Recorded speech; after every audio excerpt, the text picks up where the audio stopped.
Alrighty, welcome one and all to the Spicy Burrito Saturday Night Main Event.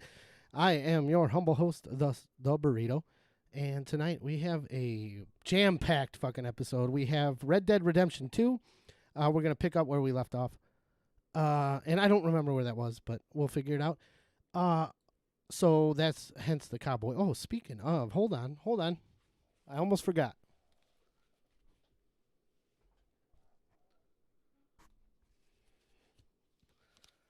All right, now we're in a cowboy mood here. That's so stupid. Fat guy wearing a Motley Crue T-shirt with a fucking cowboy hat on. I'm gonna have to wear my headphones on the side of my head because they won't fit over this bulbous fucking hat. So, anyways, also I just drank a giant fucking glass of scotch, or no, bourbon, and I'm working on some rum now, and I have Coors Light in the backup.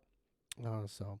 Anyways, tonight's topic now, we're going to have fun, but it's a jam-packed one. It's a top 10 list. Top 10 rules apply, as usual. I am right, you are wrong, basically. The arguments on this channel cannot be broken, so don't even try. If you want to, you can try in the chat, or you can start your own fucking channel. That's how the top 10 list goes, so these are official. Yeah. Yeah. So, yeah, Vince Neil. Wait till you see Vince Neil nowadays. Holy shit. Okay, so as I load up the game, let's go ahead and jump into the topic tonight. Now, before I bring up the topic, I had I had almost a brain fart on how to what to put in the background for this topic. It was it was a total brain fart. So I decided we're going to play a little game. And tonight's game is one of my favorite games. You know, some people like football, some people like basketball, hockey, soccer. Who likes soccer? Who fucking knows? But this is my favorite game. Some people like board games as well. Yeah. Javi, yeah, Uncle Albert Javi will make an appearance tonight just for you. He's going to come out and say hi, Uncle Albert. Shit. So let's play my favorite game, famous rock star or old lady. You ready for this? Famous rock star or old lady. Here we go.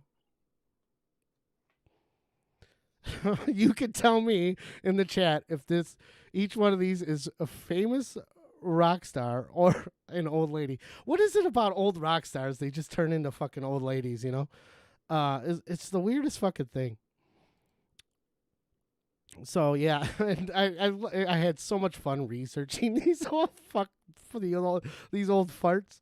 They all look like old ladies. So anyways, yeah, you can have fun with that. As you can see, the top 10 tonight is complete albums that took me by surprise. Emphasis on the word complete there. And I'll tell you why here in a second. The complete part of that complete albums that took me by surprise means when I listen to these albums, I have to listen to them front to fucking back. Much like when you're wiping your butt, or maybe there's some back to fronts and front to backs, whatever. You know, do what you want to do. But I listen to these albums front to back. And they had to have taken me by surprise. So those are the only two caveats. It doesn't matter who was or whatever. It doesn't matter. They just had to have taken me by surprise and to be albums that I cannot turn off. I don't skip tracks. I don't pick my favorites. I just listen to the whole damn thing, front to fucking back. So that's pretty simple, right? I had 10 of these, and I have one honorable mention. I took extensive fucking notes. It took me forever. I've got 11 pages of notes here. And most of them are double-sided. So as you can see, oh wow, you probably can't see that. Yeah, most of them are double-sided. So I got a lot to get through. So I don't know how much Red Dead fans are gonna watch. How much Red Dead we're gonna get through. But probably not much. And these headphones are gonna bother the shit out of me all night long. All night long. That's on the list. No, it's not. So I figured we can jump into, and I also got the fan going. So the ceiling fan. So I hope it's not showing up in the audio, but oh well. I'm sure you'll let me know. Yeah, Clifford Franklin likes soccer. Yeah, he's Clifford Franklin's Euro trash. All right, so I figured we can jump into the honorable mention now, get it over with, and then jump into the game. Because I gotta get through 10 of these, and the way I ramble on a lot, we're gonna not come anywhere near. In fact, I'm already 10 minutes in, and we haven't played a game, and I haven't even brought in a top 10 in there. So let's do the honorable mention. Now, the reason why this one didn't crack the list, because I think it could have, and I think it could have pushed number 10 out. But the reason why this didn't crack the list is because, and I'll go through and give you, oh, by the way, I'll go through and give you the reasons why these took me by surprise. I haven't listened to this album for that long. It's probably about 8 months when I finally listened to this album all the way through. So it hasn't been around with me like some of these other albums like have been around for 30 fucking years of my life. So yeah, this one just snuck in the honorable mentions number 11. It didn't quite knock number 10 out. Simply because I haven't listened to it that often, or it hasn't been around for a decade like the rest of them. So let's go ahead and bring her up. We've got honorable mention at the album Nocturnal by a band called The Midnight, and it's from 2017. This is like, this took me by surprise because I like synthwave, synth pop, cyberpunkish kind of instrumental stuff, and that's exactly what I like, is the instrumental. When I first picked this or heard this, I heard it from a YouTuber. He played it before one of his streams, and I thought it was cool. So it was an instrumental. So I went to iTunes and I downloaded it or whatever, and I listened to the first track and I was like, "There's singing in this. I don't want singing in my my synth wave, my 80s synth wave." So I immediately turned it off, and I don't know. A few weeks later, I said, "Oh well, let me just give it a try." And boy, am I glad I gave it a try, because this album is freaking great. It's an EP or an LP. I don't know what the difference is. I forget. I'm not in the music industry. I'm not a collector or anything. It's one of those short albums, whatever you call that. It's only got like 5 or 6 tracks, but every track is gold. I don't know much about this band. There isn't much about this band out there. It's 2 dudes from Hollywood that just like the 80s and stuff. So they play a lot of 80s synth wave, and they decided to form a band and do it. I couldn't find anything else about them from Wikipedia or from iTunes or whatever. So like I said, it took me by surprise because I don't usually go for singing in my synthwave. I just want instrumentals, and boom, I decided to listen to it, and there we go. I'm gonna do a quick list of some track highlights. There's only 6 tracks or so to this album. The first song is Shadows. I played it on one of my first live streams. Shadows is a great fucking tune. It's just very descriptive. All their stuff is very descriptive. There's a chorus with like some disembodied voice, robotic voice, and then there's another disembodied robotic voice. So one's like a deep voice, and one's like a high pitched voice, and they trade off during the chorus. One says neon through the city or whatever, and the other one says shadows. It's really fucking cool. The second and it has lyrics to it and singing. And the singer does a great job. He's not like fucking, Jeff Tate level singing or, Pavarotti, but he does a good job. Is serviceable. Crystalline is another one. All their songs are very descriptive. This song I love because there's a pump fake in this song. In the middle of the song, you think it's over, and then they shut off all the music for and it's like an extra long pause too. It's like 3 seconds, and then boom, and they pull the old Phil Collins In the Air Tonight, doo doo doo doo doo doo doo doo drums out of it, and it's like it's like the exact same beat as Phil Collins played, doo doo doo doo. Yeah. So this song is fucking great, and then it's got these horns, and they remind me of the L.A. Law theme song, or maybe even better is the Bold and the Beautiful, the soap opera, the daytime soap opera. The horns just they do it for me. Then there's Collateral, which is an instrumental, and it's awesome instrumental. It paints like a picture of you're like a detective on a hunt for like a murderer. That's how I interpreted it. You're walking down the streets of fucking Times Square or whatever in the rain, and it's really cool. It's got some jazzy ass fucking saxophone. What else is there? There's a good pop tune called River of Darkness. You can tell this was their pop single for this album. It's just about someone deciding to up and leave a relationship or whatever. You know, it's really good. Then there's Nocturnal, which is my favorite tune. I heard this on a live stream from some other YouTuber. He played it before he went live, and I loved it. And it's just a fucking like dark instrumental with every once in a while a voice will go nocturnal. It's fucking cool. But the instrumental itself reminds me of like every 80s action flick rolled into one. And it's really a dark and heavy instrumental. It's not what you think like synthwave instrumental would be. It's very cool. Very fucking cool. And then finally, I just want to mention this. Light Years is the second to last track on it. The reason why I love this, it's a good duet with the lead singer and some broad. She sounds super fucking hot, and she's got a good voice and everything, and it's just a campy little pop tune of them trading, and it's really gushy, like mushy mushy, oh smoochy smoochy is in Seinfeld or whatever, that girlfriend kind of jibber jabber that people do. I wouldn't know, but anyways, she sounds so hot, and I know her name because I was doing research on Wikipedia, and I saw her name on this track. But I just refuse to look her up because I don't want that face for radio effect to her. I don't want her to have kind hair, if you know what I mean. You know, she has really kind hair, the kind you find on a dog's ass. So I refuse to Google her and see what she looks like. She's probably really good looking, hopefully, but I don't want that face for radio effect. So that is, wow. The honorable mention, Nocturnal. By the Midnight 2017. I listen to this. Every time I listen to it, I don't turn it off. I just go front to back on this bad boy. You should give it a try. It's on iTunes, whatever. If you like 80s synthwave shit. So, yeah, go ahead and look her up. No, don't ruin it for me. Just let me have my dreams there, Clifford. Yeah. She's got very kind hair. Okay, so should we jump into the fucking game and do something? Oh, man, my voice is tired now. It's going to be tired by the end of this episode.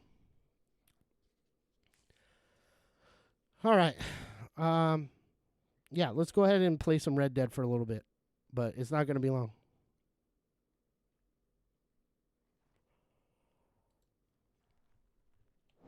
All right, we left off in camp. We finally established a camp. And we're this fucking dude who grabs his belt buckle. Look at that badass. Howdy, partner. So,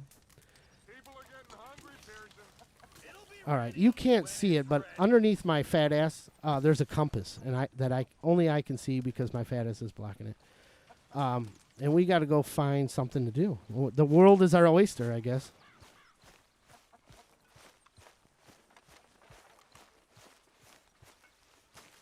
Let's go over and see this uncle dude. His name's Uncle. Where is he? Oh. He's a lazy ass sleeping there.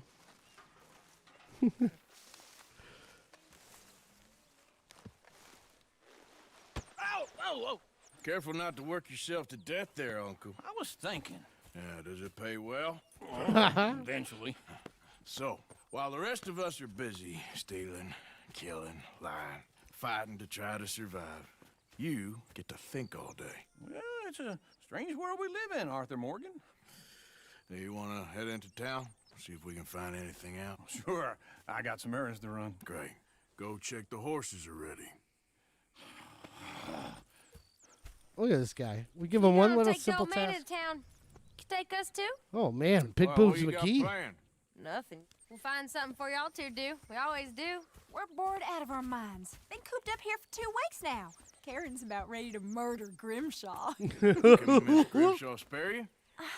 Can Miss Grimshaw spare you? What's happened to you, Arthur? 3 young, healthy women want you to take them a robbing. You're worried about house chores. Let's go. Fair enough. You got me. Come on then. I can't believe we're going to see civilization. Feels like Showing them weeks since we titties. did. Yeah, Valentine. Very embodiment of civilization. You ladies are gonna love it. Okay, then. Let's go. All right. Uh-oh, they're going to put me in control of the fucking wagon? Great. Yeah. Giddy up, John boy. Yeah.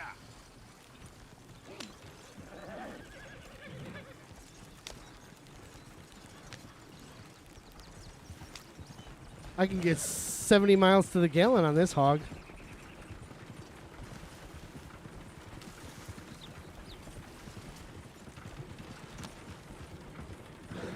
Ladies, sing us a song. All right. Preferably something from...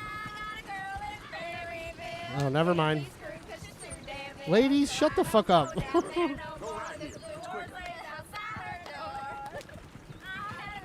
I'm drunk driving right now. Don't do that. Luckily, it's a video game.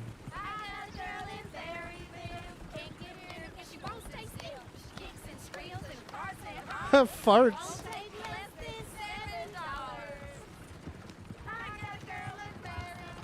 Uh-oh, we should do a race. He's all over the place. Yeah, I remember Back to the Future 3. What's going on here? Is one of you going to get that fella's horse? Oh, I got lumbago. It's very serious. This sounds delicious. What the fuck? I got lumbago. All right, I'll see what's going on. Lumbago, really? This guy walks so slow. You all right there, friend? Oh, hey, you couldn't help me get my other horse back from over there, could you?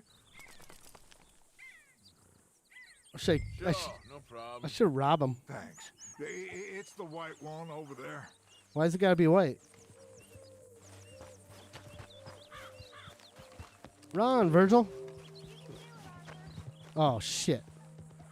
Agitated horses need to be calmed before you can approach them. When near, lock onto it and press G. Whoa there. Easy. This is so silly. Can we pat her? There you go, John boy.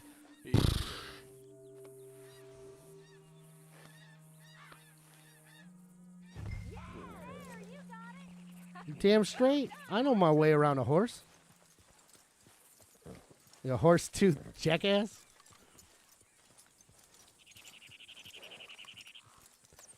Can we wait for a train and let it fucking hit the horse? That'd be fucking awesome. I brought John Elway back to you.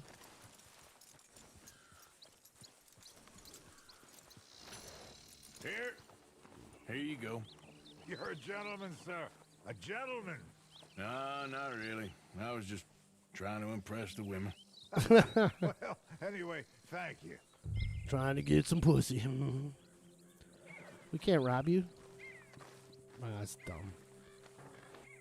So we're a good Samaritan. I don't like it. I want to be a bad guy. Come on, let's go. All right. Only if the women sing songs about girls farting Regular again. old fairy godmother there, Arthur. What's that supposed to mean? It means you got a heart. A small one, perhaps, hidden deep inside, but a real one. And you haven't, you repulsive old lizard. Blizzards have hearts. Well, Arthur, I'm proud of you. To be honest, if you lot hadn't been here, I probably would have robbed him. You did.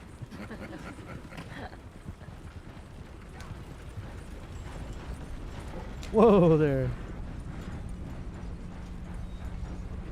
Our anti-lock brakes kicked in.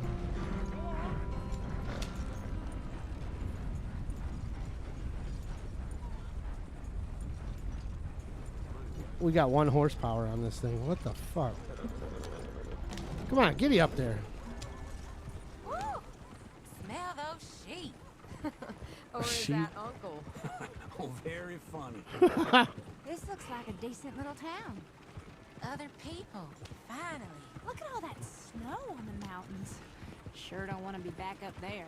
You think we should have asked Molly to come with us? Oh no, Miss crochet is far too high and mighty now for the likes of us, or to do any real work. Uh-oh. She's a society lady now. Okay, take a good look around, ladies. See what we got here. What the Sam hell is your Go left here, down the main street. There's always on the right. You can pick up some bounties there, Arthur. Heaven forbid you put your head on the line.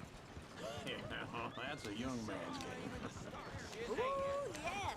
We can You get up can to some smell the mischief here, money. all right. Just remember, keep a low profile. Will you remember that, though, Arthur? Probably not.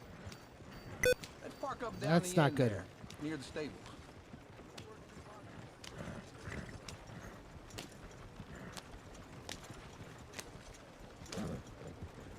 You got a problem? All right.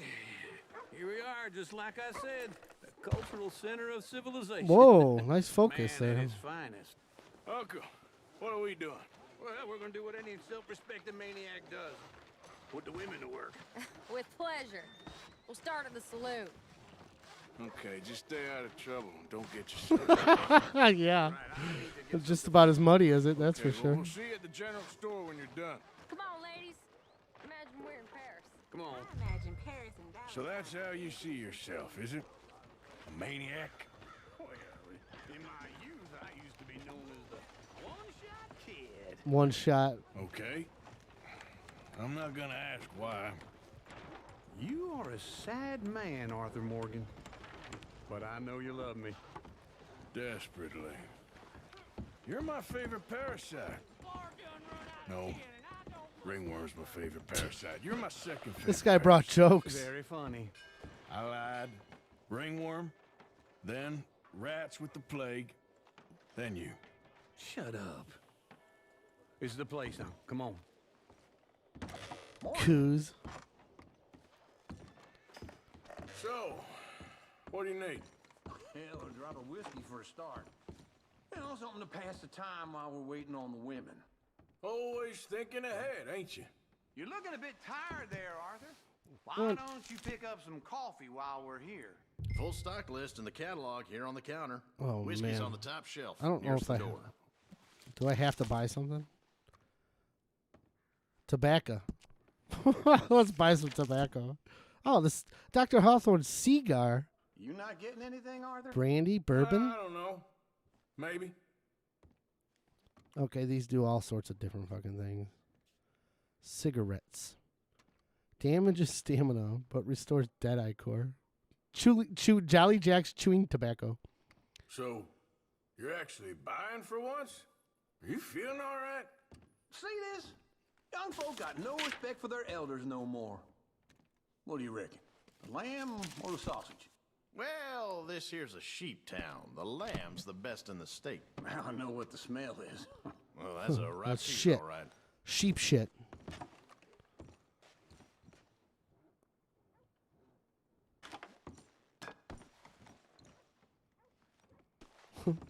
Easy Look there. at this. man. A jaw harp. What is But this? we know a girl that plays a jaw Got a harp. lot to replenish after that god-awful time in the mountains. All done. Thank you kindly.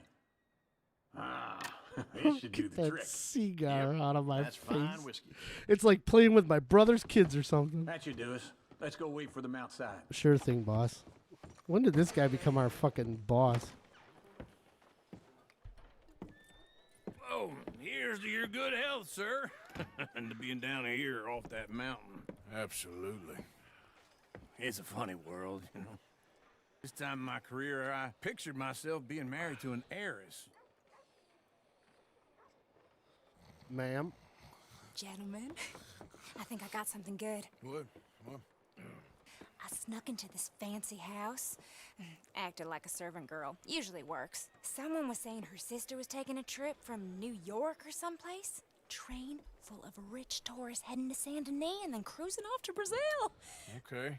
A train laden with baggage and passing through a bit of deserted country at night. As to Oh, get to the something to docks in time do. for the tides in some place called Scarlet Meadows. Yeah, I know it. Yeah, it's right out near New Hanover. Right, it's real quiet out there. Sounds good. Where's Tilly and Karen? I think at the hotel, they were picking up some drunken fellas that they was gonna rob. Uh-oh. Why? It seemed easy. Whoa. Does he want to They have fuck? been gone for quite a while. I guess I'll go see if there's any trouble. Oh, there's Tilly over there. Uh-oh. That Tilly's in does trouble. not look ideal. Excuse me. Oh, yes. We're going to go whoop some ass. You thought I wouldn't find you, Tilly? You can go kiss a damn snake for all I care. Get off me! Get off of me! They caught Jenny's boy pinching Get your hands off her, friend. Who are you? A friend of mine. Get off her. Or what exactly? We're going to beat your ass. You want to find out? You're making a big mistake, Tilly Jackson. Just get lost. I ain't doing this with you. Go wait with Uncle and Mary Beth. They're across the street. Okay. Thanks, Arthur. Uncle! Look after her. I'm gonna go see about Karen in the hotel. I'm running because I accidentally hooked up my sticky keys. So my Can I help you, sir? I do all I can manage. Are you doing all you can?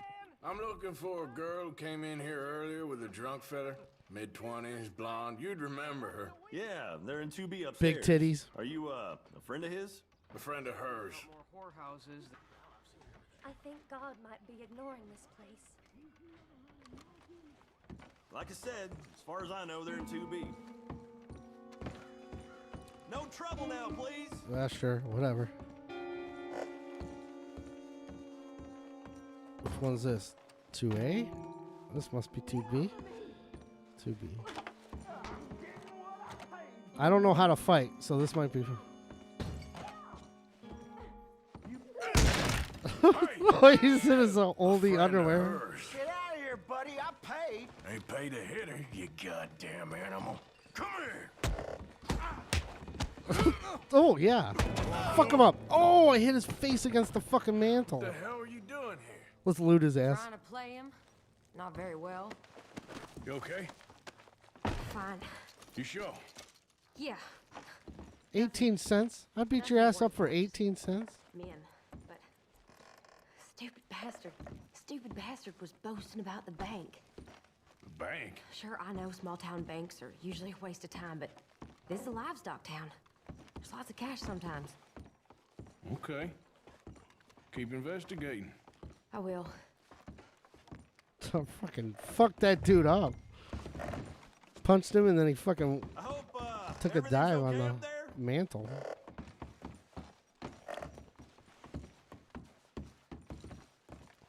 After you.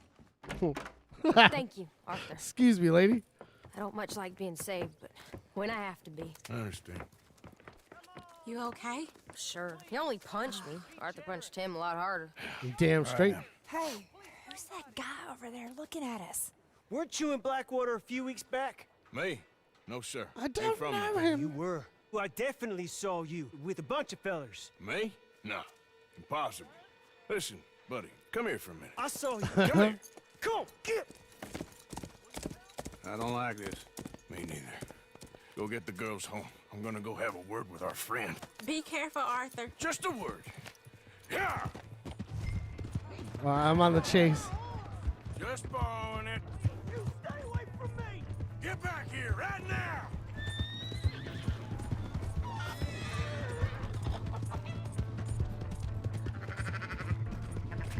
I don't want no trouble.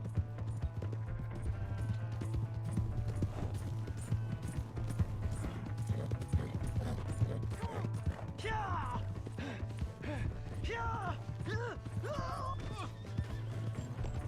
Please, I can't get up. Uh-oh. Uh-oh. We're gonna have a... Okay, he's hanging on the side. Quick pull in the chat. Should I kill him or save him? I'll give you 10 seconds.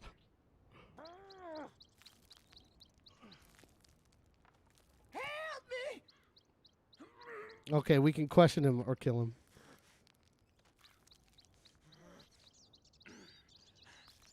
Let's question him. Why are you telling lies about me? No. I got it wrong, partner. I got it very wrong. Now please help me up. I ain't never been in Blackwater. Then why are you All chasing right, you me? called it. I've got an unfortunate face. Yes, me too. Now please pull me up. Please. All right, here we go. I'm begging you. You asked for it.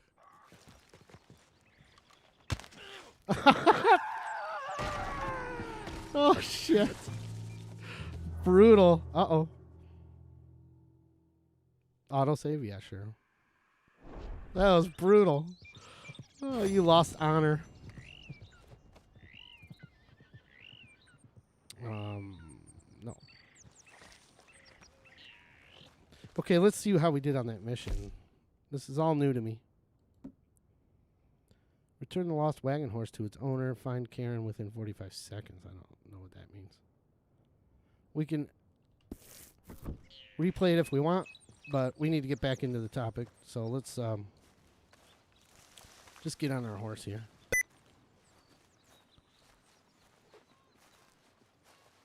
Yeah, I hit the sticky keys on accident, and now my shift key is going to be wonky all night long. That was pretty fucking cool, though. And it's going to make a buzzing noise all night long, I think.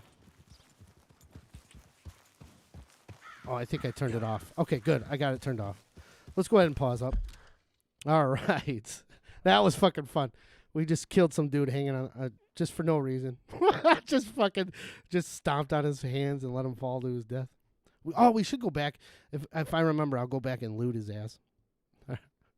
So, okay. Yeah, well, Nocturnal doesn't have to be up there anymore. Okay, number 10. I'm gonna make this. I'm gonna go fast on this. Just bear with me.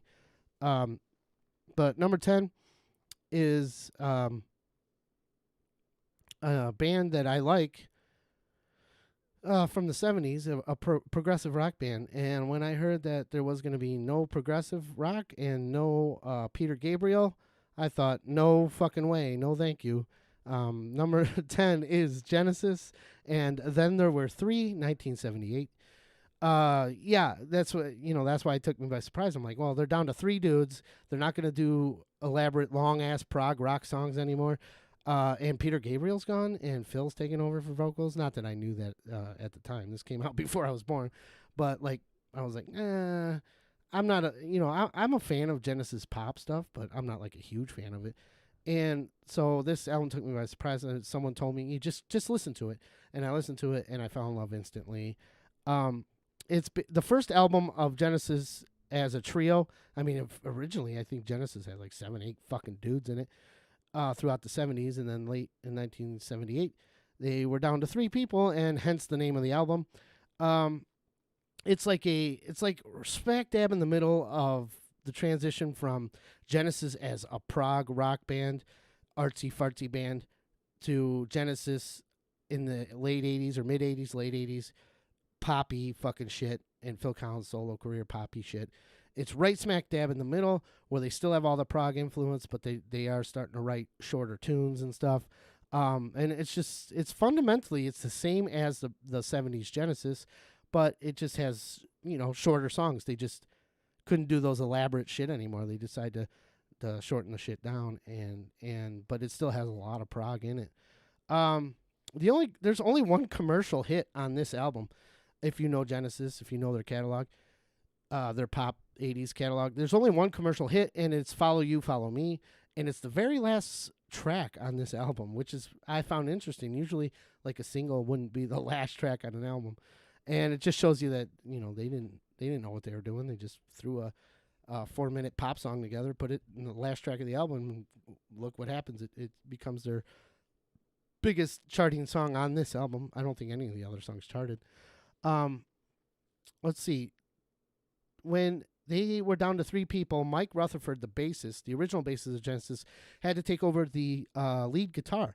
So he was not confident at the time of playing lead guitar on albums, or even live for that matter. So Tony Banks, the keyboardist for Genesis, the one of the 3, he takes like front and center role in this album. And there's a lot of keyboards, and the guitar's very, very simple. There's not many elaborate guitar parts. We'll get to one of them later, but when I go through the tracks. But yeah, it's a heavily you could just see the keyboards taking over, and then of course Phil's drums are always great, and Phil's an underrated drummer, which I'll get into later. This album has everything. It has like it starts off with like it has like hard rock, it has softer rock, obviously. It has what I call Genesis weird, like the weird story subjects and lyrics. It's just goofy, like goofy weird. It has all that, and then it's got a great, it has a great pop tune in it as well. It has everything. The album, it's got complex time changes that even the band admits, like, we're never going to be able to perform this live. We just don't. It's too complex. We just, so it's still got that prog stuff going on with it. And oh yeah, I just wanted to mention, not every album on this list is going to be prog. Trust me, I'm a huge prog rock fan if you know me, but I tried to limit it. Well, actually, it's my top 10, so there's going to be some in here, but it's not all prog. So, but I'm going to mention progressive rock a lot tonight. So, let's see. Then you got the booming fucking thuds. I don't know if it's the way Phil tunes his drums or where they record them, but Phil Collins' drums are always like those booming thuds, like thud thud thud thud, like I mentioned earlier. In the air tonight. I mean, it's fucking great. So that's all present, and then the weird Genesis lyrics and the weird stories they tell are all present. I still don't know what half these songs mean. Like I even researching this album in Wikipedia, I found out some of the subjects of the songs, but yeah, this album's just weird, but it's got everything, and it's like taking Genesis out of the 70s, transitioning into the 80s with shorter prog songs, not fully pop. That's how I would describe it. But I listened to this album from front to back, and it took me by surprise because, no Peter Gabriel. I mean, it's going to suck, right? No, it's very good. Let's do some track highlights. Down and Out, first song, fucking phenomenal. You got to listen to the song. If you don't listen to this album, listen to this song. It is fucking great. It's like a hard rocking fucking tune, and it's got, complex time signatures. This is the song I believe they referenced that it's difficult to reproduce live. This song just hits you in the face, like Morgan hit that dude in the face with a left hook and a fucking right uppercut, or maybe a mantle to the face, whatever you choose. So that's my favorite track on the album. Is the first one. Actually, it's a tie because later on in the album there's a song called Snowbound. That's a ties with the first track. So you gotta listen to those two tracks. If anything, listen to those two tracks. Tell me what you think. Snowbound, is this song really about a fucking snowman? It's like they fucking wrote a song about a fucking snowman. Okay, yeah, sure, whatever. I'll go with it. It's Genesis. They spent 10 years writing about fucking fat English guys putting jelly on bread and shit. Might as well you might as well make a song about a fucking snowman. This song's a softer song, and it's got this nice melody to it. And then just the chorus is so great. It's Phil screaming out, "Hey, there's a snowman." There's a snowman. It's fucking great. The chorus is so rewarding. And that's why I love this song so much. It's just Philzy screaming out about a snowman in the chorus. So another track is Burning Rope. Burning Rope is just an epic Genesis tune. I believe it's around 7 or 8 minutes. This actually, when I was mentioning that the guitarist was Mike Rutherford, was not as he was not confident yet. Well, in this song, he plays a great fucking guitar solo. But this song has everything. It starts off slow, then it goes fast, then it's slow again. It's just this huge, epic fucking roller coaster that all prog rock tunes are, Sorry, I had to cough there. Scenes from a Night's Dream. This song is great. This song is yeah. Why would you put Uncle Albert in timeout? Anyways, yeah. Don't abuse your power, Chucker. I'll take it away. Uncle Albert sitting there putting porn spam on there.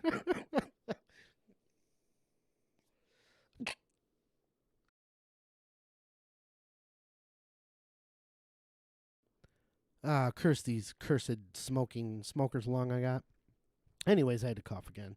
Scenes from a Night's Dream. This is such a fucking fantastical adventure. It's about Little Nemo. I don't know if you remember Little Nemo. I think there was a Nintendo game about Little Nemo. The kid that rides his bed through his dreams and shit. That's what it's about, Little Nemo. And it's very descriptive. And it's just one of those, like, it's very, like, I want to say, like, fantastical or adventurous tunes. And the music, just right off the bat, you're like, oh, this is going to be like a fantasy. You know, it's like, it's such a fun, innocent and adventurous tune. Like, it's just innocent. It's just a fun little, it's almost like I don't know. You know, it's a great fucking tune. Then we go to another track highlight would be The Lady Lies.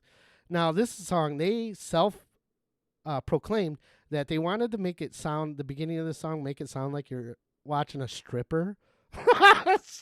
Yeah, like a stripper. Fucking, it's like got this burlesque stripper joint feel to it. It's fucking great.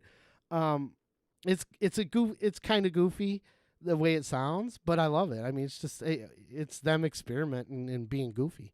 And Genesis, even in their pop times, Genesis was always goofy. Like if you watch their videos are goofy. They just had a great sense of humor. They didn't take themselves so fucking seriously like other prog rock bands do. I mean, some prog rock bands are just so pretentious and stuff, and Genesis never felt that way. Even with Peter Gabriel, and then even into the poppy stuff in the 80s, they had a great sense of humor, and that's why I love the beginning of Lady Lies. Well, I love the whole song. It's just goofiness, you know? It's also, The Lady Lies is the most Peter Gabriel sounding Genesis song on this album, both lyrically, vocally, and musically. It's just like them. They still had that Peter Gabriel influence in them. So yeah. And then finally you end up with Follow You, Follow Me. What else can be said? I mean, this song is just pop gold. It was a great pop tune. Not my favorite of the Genesis pop tunes, but it's good. And the interesting thing about this is Mike Rutherford, I believe, wrote this song in 10 minutes. So it just goes to show you these prog guys, they can write good pops tunes, and it doesn't take them very long to do it. Now, as opposed to like a year to write one song or something like that. So that is it. That is all my notes on Genesis. And then there were 3. Go pick it up, or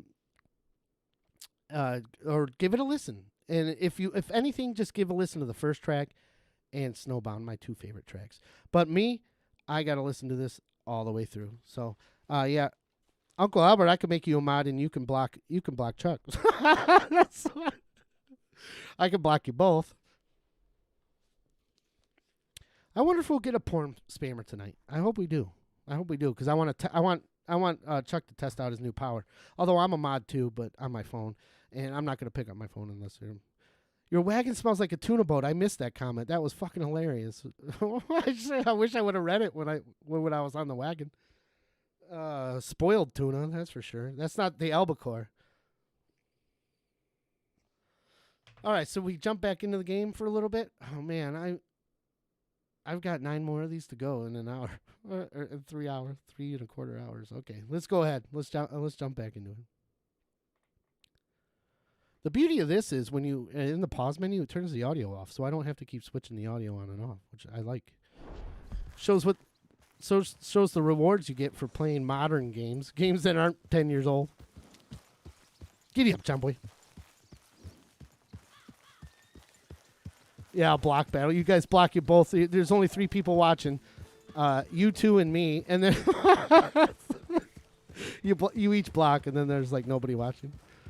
You just can block them from. Oh yeah, Clifford Franklin's. Someone block Clifford Franklin. Oh yeah, loot that guy. Thanks for the reminder. Never mind. Don't block Clifford Franklin. He has important gaming tips here. I wonder what he has on him. He probably has some bounty notice or some shit.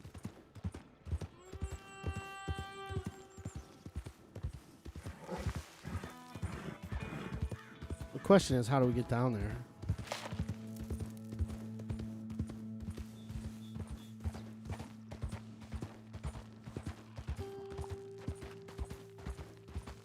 Easy, boy. Easy, baby. There we go. Easy, baby.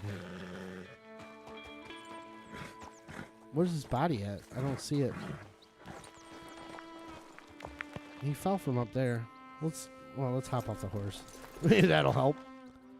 I want at least 15 cents. Yes, exactly.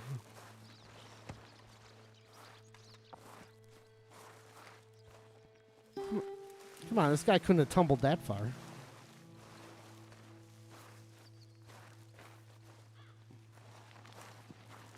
There he is.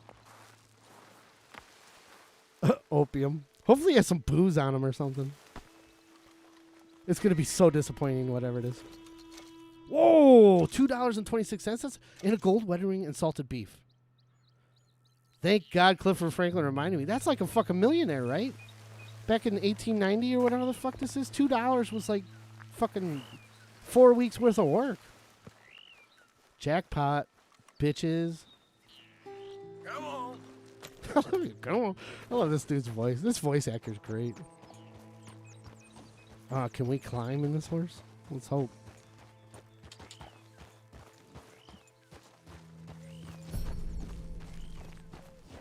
Not bad, girl.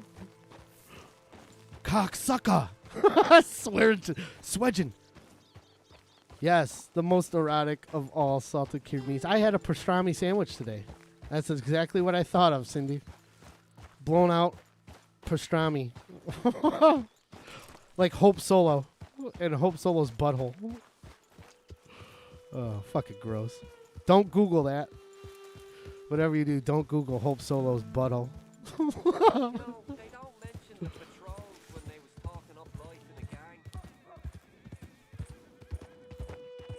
All right, let's check our map. What can we do? Where are we? Is this Valentine? Okay. We've got just a big yellow thing, so I'm assuming that's where they want us to go.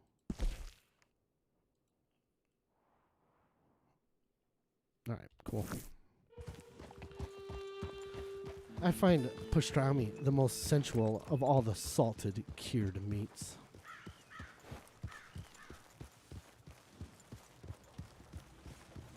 I gotta return this horse, don't I? Why am I bonding with this other dude's horse? Who cares? I should run it into the fucking ground.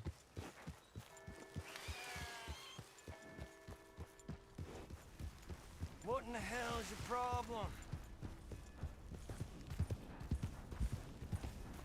Hey! My horse! That's all right, feller. I'm bringing her back to you. To see you. Out of the way! Here's your horse back, friend. Oh, you really were just borrowing it. Appreciate it. That's it? No 18 cents? Oh, wait, I should pay him. Let's get the fuck out of here.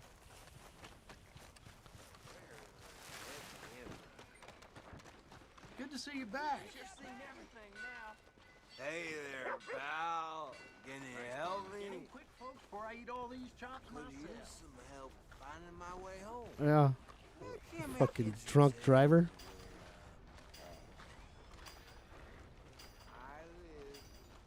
Should we go to the saloon? Why not?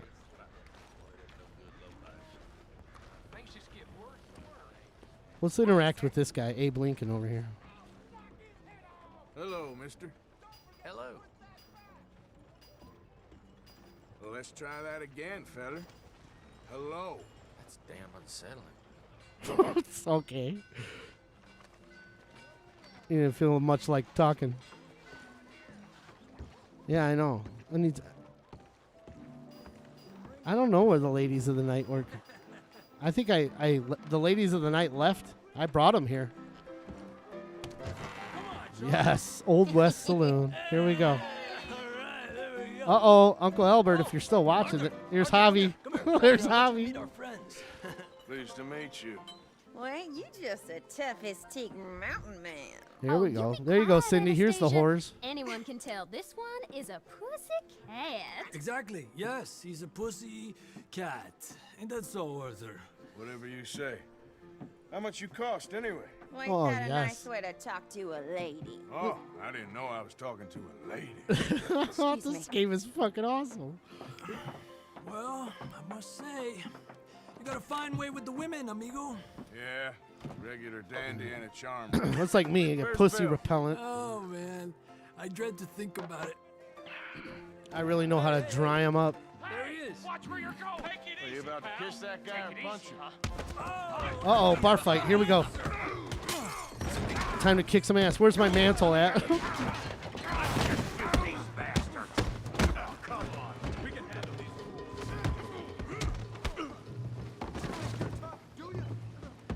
Oh, he ran into it. Oh, shit.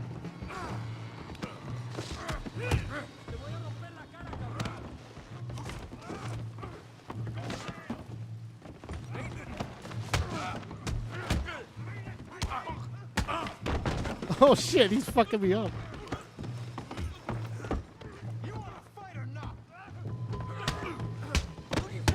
Oh, yes. Headbutt for the win. Stop dancing around and fight. Let's take something will give us health. Let's eat some beans. Oh, kidney punch. Uh-oh. Big dude. Look at this fucking sweaty hog. Oh. Gonna enjoy beating you. Yeah, I hit like I died.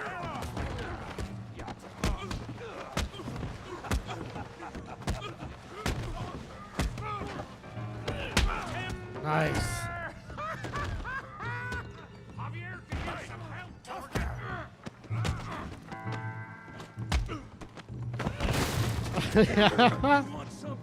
I sure did. Oh, fuck me in the butthole. Come on, pretty boy. Pretty boy. I need to know how to block. How do you block? Come on, let's see it. Go on, Tommy. How do you block?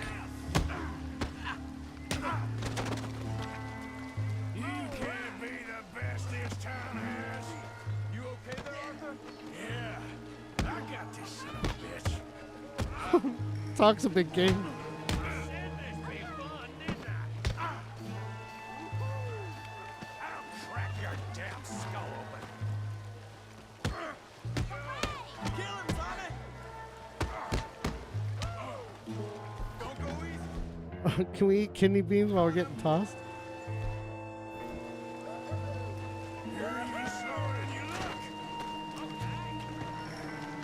What the fuck? No, F punches. I gotta look it up. I'm gonna fail this.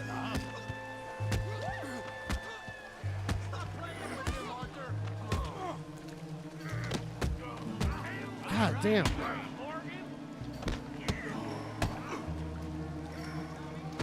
Oh, it's R. I got it. Come on, I ain't even started. Yeah, you got him now.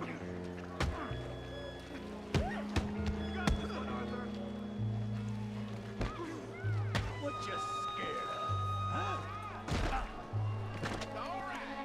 Don't take that for him. Put his face in the mud.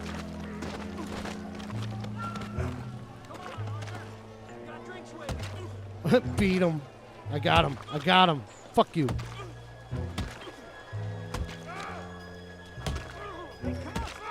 Stop! Stop! Please! Nice, Please, nice. I beg you. I figured it stop. out at the last second. No, sir. You won the fight already, surely. Press that's R to enough. block. What business is it of yours? No business. No business, sir, but please, I beg you.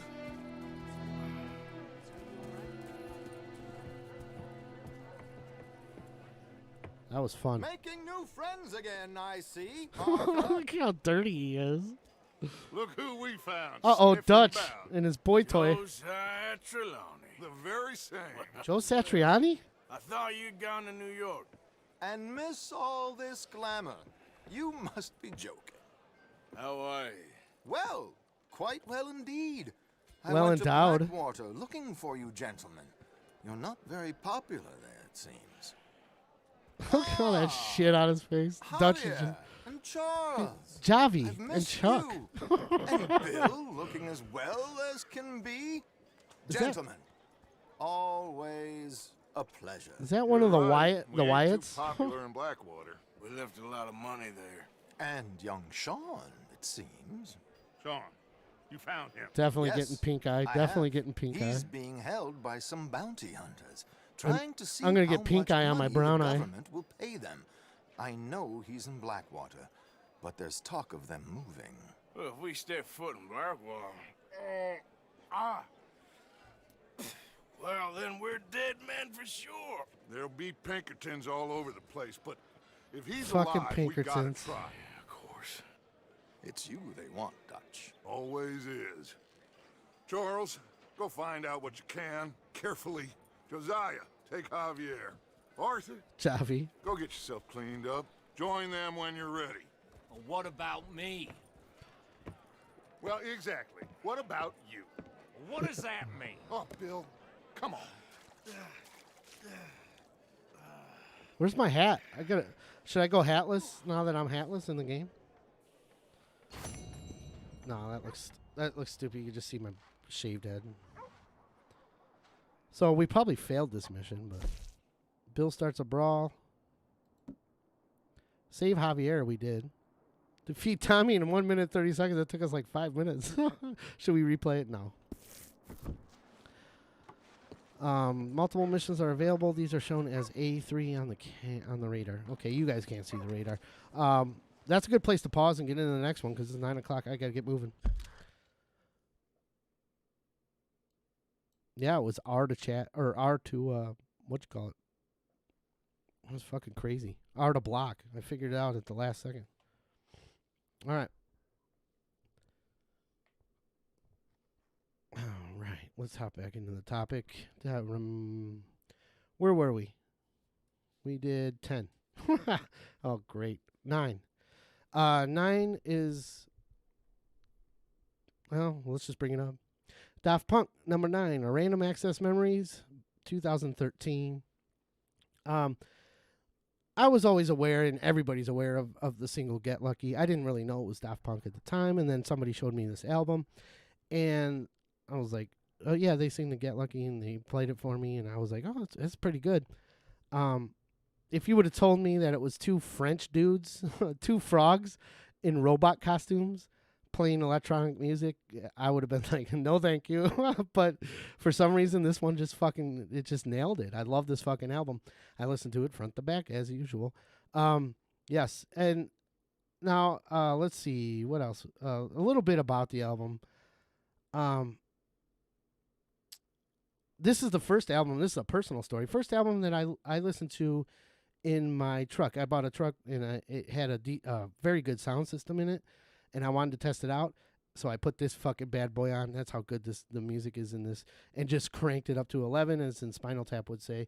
And it just, I love it. And everything about this album, it's almost like a disco album, which that's another reason why it took me by surprise. It's like I wouldn't think I would like a disco album, but it's basically these two dudes, just paying tribute to late 70s, early 80s pop and disco and stuff like that, dance music. So, these two frog dudes, their concept for this album was they've been recording albums that were all machines. That's how I'm going to describe it, or that's how they describe it. It was all like they just programmed the music in a fucking computer and play it. They wanted to actually take everything they've done in the past, like in machines, but they wanted to record an album that didn't use machines. They had to play them live and get live singers and get live guitarists and drummers and stuff like that.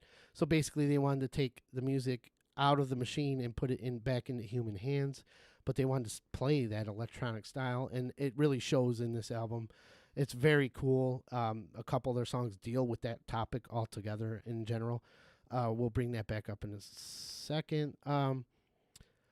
They only used a custom-built synthesizer that they played live. They only used drum machines in 2 tracks, and all the other drums are recorded live by a human. And then they use a vocoder, obviously. I don't know if they're afraid of their singing voice or they don't want people to find out who they are, because these guys are very fucking mysterious. They go everywhere with robot masks on. Now, they've since broken up, which I was surprised to see, but anyways, they recorded their epic opus, so that's all that matters. So, yeah, everything else is humans.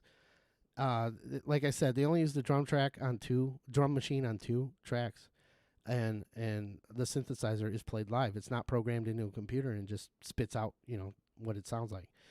There's a lot of sound effects, and I thought this was interesting. There's a lot of sound effects on this album, and they actually brought in 2 dudes from Warner Brothers Studios that work on movies to produce the sound effects and shit. So the sound effects are really real and really cool, I just found that interesting. So, yeah, I can't get enough of this album. Very good. It's got a lot of good dance tunes to it. A lot of those tunes that just make you like want to dance around in your fucking, in my case, sitting on my fat ass in my chair, just rock it back and forth. Oh shit. So let's go through some track highlights. Give Life Back to Music, the opening track of the song. It says it in the title what their whole purpose of this album is to give life back to music. So take the music from the machines and breathe life into it and have life actually perform the music. It's very, very cool, very deep, They just come right out and tell you what their whole project was about, but not many people probably guessed it. It's a good opening track. It sets the tone for the album. It's like I said, it's a departure from machines playing the music into the humans. Okay, and you don't know how. Just a side note, you don't know how hard it was not to talk about every freaking track on all of these albums. I had to limit it. Some of them get out of hand. That's why I'm trying to move quick tonight. I am getting sidetracked here, but I'm trying to move quick because there's a lot to say, and I want to talk about every track on every album, but I just can't. There's just not enough time. Unless I want to do an 8-hour stream. One of these days, we're going to have to do a 24-hour stream or something. That'd be fucking awesome. So, anyways, the second track I wanted to highlight is called Giorgio by Moroder. There's a story behind this. Giorgio Moroder was a composer of a lot of electronic disco kind of shit and movie soundtracks in the 1970s and into the 80s. Most famously, he provided the soundtrack for... Oh, this might not be his most famous, but his best soundtrack performance is a song, the titled song from Midnight Express, the movie Midnight Express. Now, for those of you who don't know what Midnight Express is, maybe this will help you.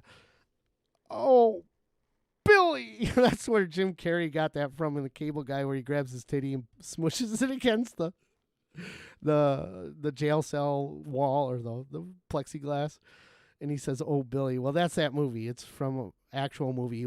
Jim Carrey was parodying a movie. Anyways, long story short, Giorgio Moroder provided the soundtrack for that, which also was like the opening tune to Coast with originally Art Bell and then George Norrie. They play it every fucking night at midnight or 1 a.m. when they go live, Coast to Coast on AM radio. They always play that track. It's got that dun dun dun dun. I won't sing tonight. I'll try not to sing, but it might be hard not to give you an example of stuff. You just have to picture a better singer. So basically, they didn't want Giorgio Moroder's input on the music on this one. They just wanted to do their own tribute to him. All they did is have him come in, and they recorded him telling his life story, and then they chopped it up in bits and pieces and put it in the track, in the song. So you got this like fucking German dude, talking while they're playing like a song that sounds like his, but it's not his. They came up with it. It's all original. It's really cool. Instant Crush. This is my favorite tune on the song or on the album. This one, the lyrics just get to me. It's one of those. I have a very soft spot for missed opportunities. So just because there's been like 8 million of them in my life. So anytime a song talks about like missed opportunities or something, it doesn't necessarily need to be deal with love or whatever. Just missed opportunities in general. That's what this song is about, and it just hits me. It's got a great chorus to it. It was probably one of the singles on this album. I didn't really look up the singles because I listened to the whole fucking album. I don't just listen to singles. Let's see, Touch. I was struggling to highlight this one because this one is just, it's hard to describe. This is just all over the place. This is almost like a prog rock tune. It's just an epic. It's got this 70s twangy porno guitar, the wah wah wah wah wah wah dun dun dun wah wah, kind of shit. Then it's got like this big band feel with the horns and the whole horn section and guitars and that saloon kind of like fucking piano that you hear like in this game, like walking into the saloon, you should hear a piano playing. Then it's got all this space age synth sounding sound effects and sounds and stuff. The singer, from what I gather, my interpretation of the song, the singer is the narrator, and he's a human that is from the future that doesn't like have like human interaction or something. I don't know, like he's plugged into the Matrix and he's just a battery and he breaks free or something, and he wants to remember how music sounded without the machines or something. I don't know, but that's all I can interpret to it. It's another thing like that goes to the whole overall theme of the album where, music is meant to be played by humans and not machines. But then Get Lucky, I got to mention it because Get Lucky is like one of the greatest tunes of the last decade. So I got to mention that. Fragments of Time is my second favorite song on the album. It's like a tribute to Steely Dan or the Doobie Brothers or something like that. It's like a softer rock tune. It just sounds like I could have swore Steely Dan would have wrote this song or the Doobie Brothers. It's just that's how good it is. Doing It Right is like a dance tune. It has the vocoder guy going, laying down the like rhythm section. He just like keeps chanting through the vocoder, and then there's a singer belting out the tunes to make people dance and stuff like that. And then finally, Contact, which is an instrumental. It ends the album, and it's just one of the most kick-ass fucking electronic instrumentals I've ever heard. It is so fucking awesome, and this song just builds and builds and builds and builds. And it's like, I want to say 6 minutes long. It builds for like 5 of the minutes, and then you just know, like halfway, like 3 minutes in, you know that this song's just gonna explode, and it just keeps ramping up and ramping up and ramping up, and then it just explodes, and then there's like silence, maybe a little bit of a like dust falling to the ground, after a big explosion or something, maybe a little bit of music, and it just ends the album, and it's like the perfect ending to this album. So that was Daft Punk, Random Access Memories, 2013. That was number 9. All right, let's hop back into the game, shall we?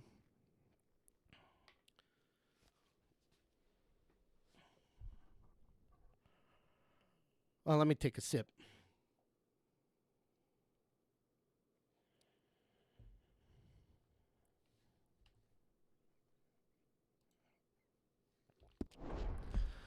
So we just got our ass beat. Where's our hat? I want to find my hat, damn it. Is that it? No.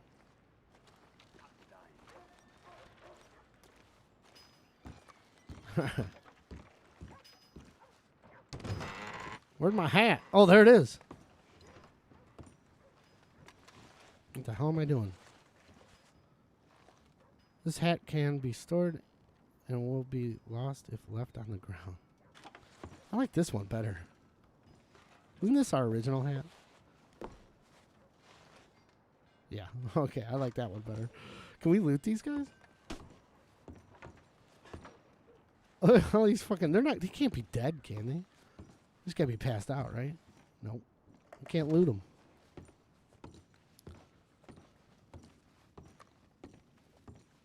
When do you clean the mud off your fucking jacket?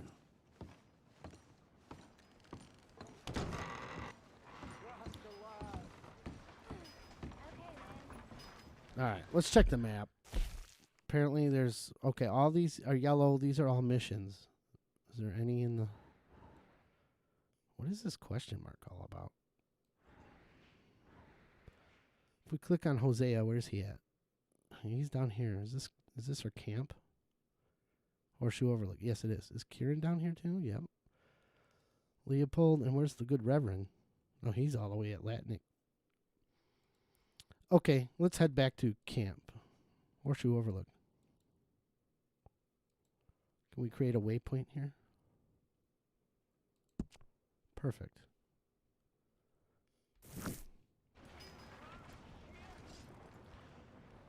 Now we gotta find a horse. We're not walking all the way back, are we? Sweet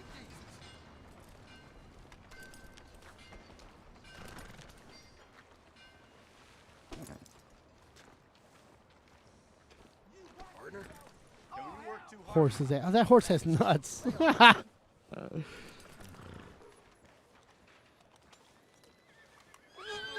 Oh shit! All right. I guess we shouldn't fuck with him, huh?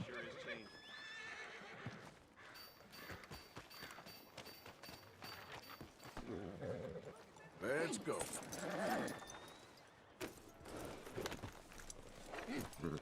I don't think this is our horse. Oh shit. Good boy. You did the right thing, Tate. I'll have men on it right away. I bet you this was our horse. Stay where you are. You got one more chance. Oh fuck!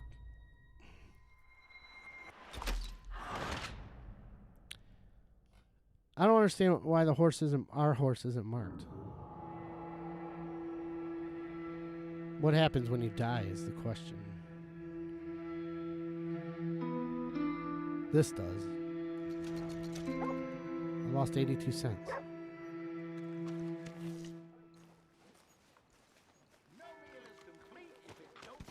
Hey, move it.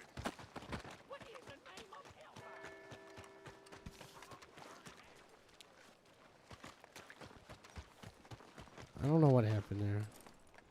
I don't know where her hat is.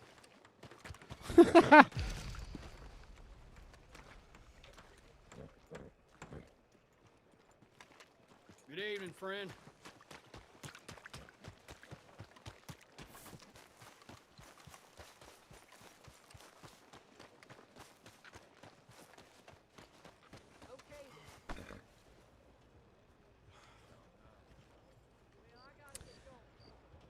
I don't understand. Maybe it's on the map. Is there a horse on the map? Yes, it is. Oh, for Christ's sakes. Duh. All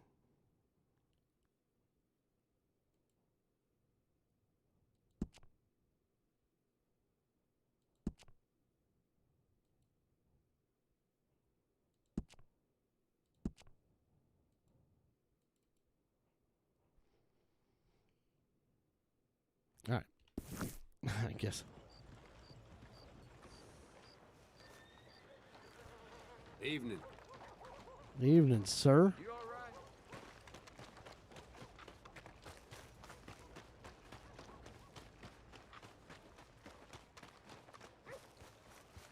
All right, so you can't see it, but it's barely visible on the compass.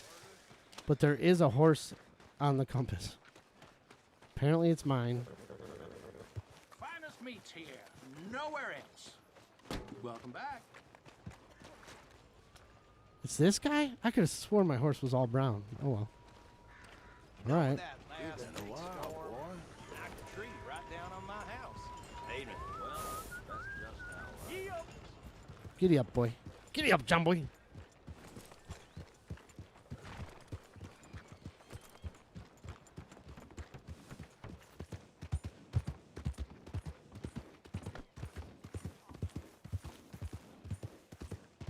All right.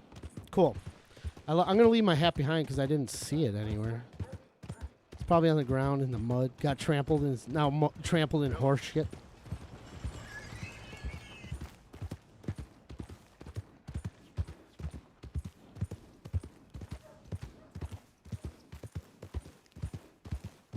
That queasy feeling you've been having?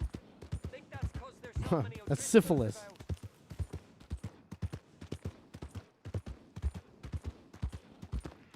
Let's pat our horse. You're all right, boy. Oh, is that where it is? I didn't realize it. The horse like fucking kicked me in the nuts. Good evening, miss.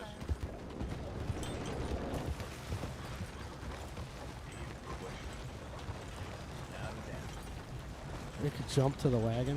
No thanks. Now we can set Hosea as a waypoint. There we go. And you can't see it, but now I got something to follow on my compass. I'm learning. Break off from these guys.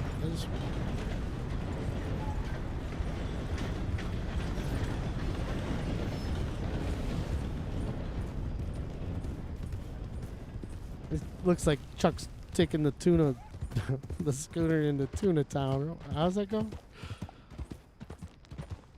Looks like Chuck's taking the log to the beaver. I'm gonna park the beef bus in Tuna Town.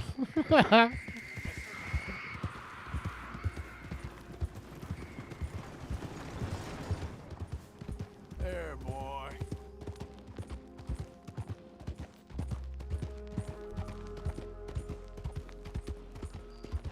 Man, I wish there was some fast traveling going on in this game.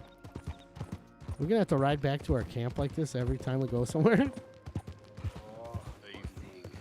Rockstar didn't invent fast travel? Well, I shouldn't say it yet. They might. They might.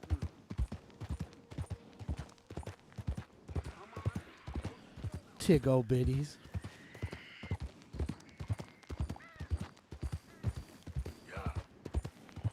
Kitty'll jumble you. Man, where is this fucking joint at? Hold on. Something tells me we're going in the wrong direction.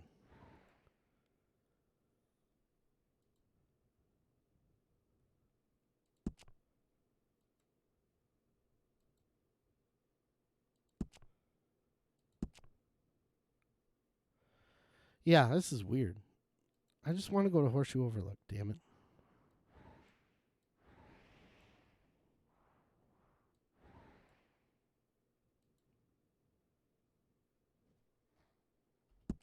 There. Shit. Oops.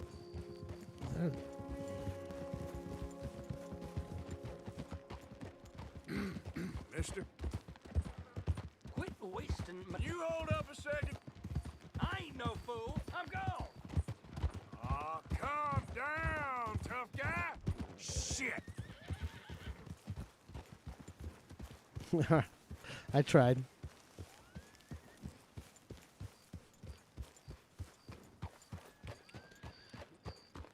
Calm down, tough guy.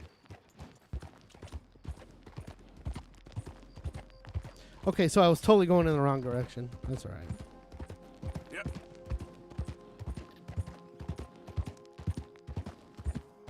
I think eventually you can like just rob these random people and shit, or maybe I should be. That's what I want to do. If I'm gonna be a bad guy in the Old West, I don't want to just ride my fucking horse and hunt. I want to go rob people and shit.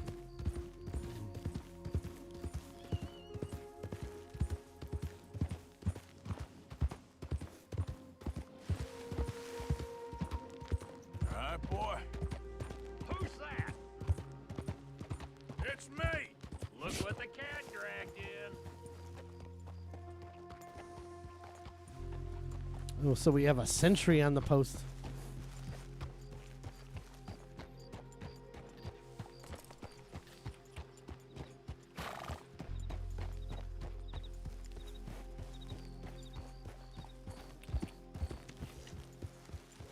Finally.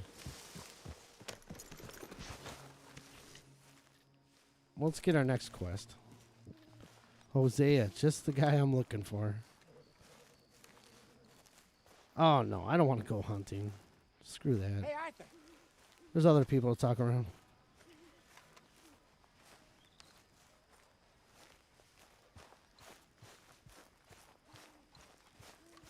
Oh, this is that dude that, like, I tied up and from the robbery. Let's talk to this asshole. Talk to them. To Dutch. Speak. Don't cry, boy. Speak about your gang. I can't. Boy. Whoa! Hold your horses there. It No seems pun the, intended. Cat has got our friend here's tongue. I was thinking Mr. Williamson could have a word. You ready to talk, boy? I told you, mister. I told all of you. I don't know nothing, okay? They ain't no friends of mine. I just been ridden with them for a while. Horseshit. You see, we heard that part, so how about you tell the truth? Horseshit. That's what you want me to do. Hurt him, so the next time he opens his mouth, it is to tell us what is going on. Who am I kidding? One of O'Driscoll's boys couldn't open his mouth, but he'd tell a lie. Yeah, you got that right. Screw it. Let's just have some fun. Geld him. Yeah! What the Where's fuck? he going? Oh, don't worry. You're only balls, boy. Just gonna cause you trouble.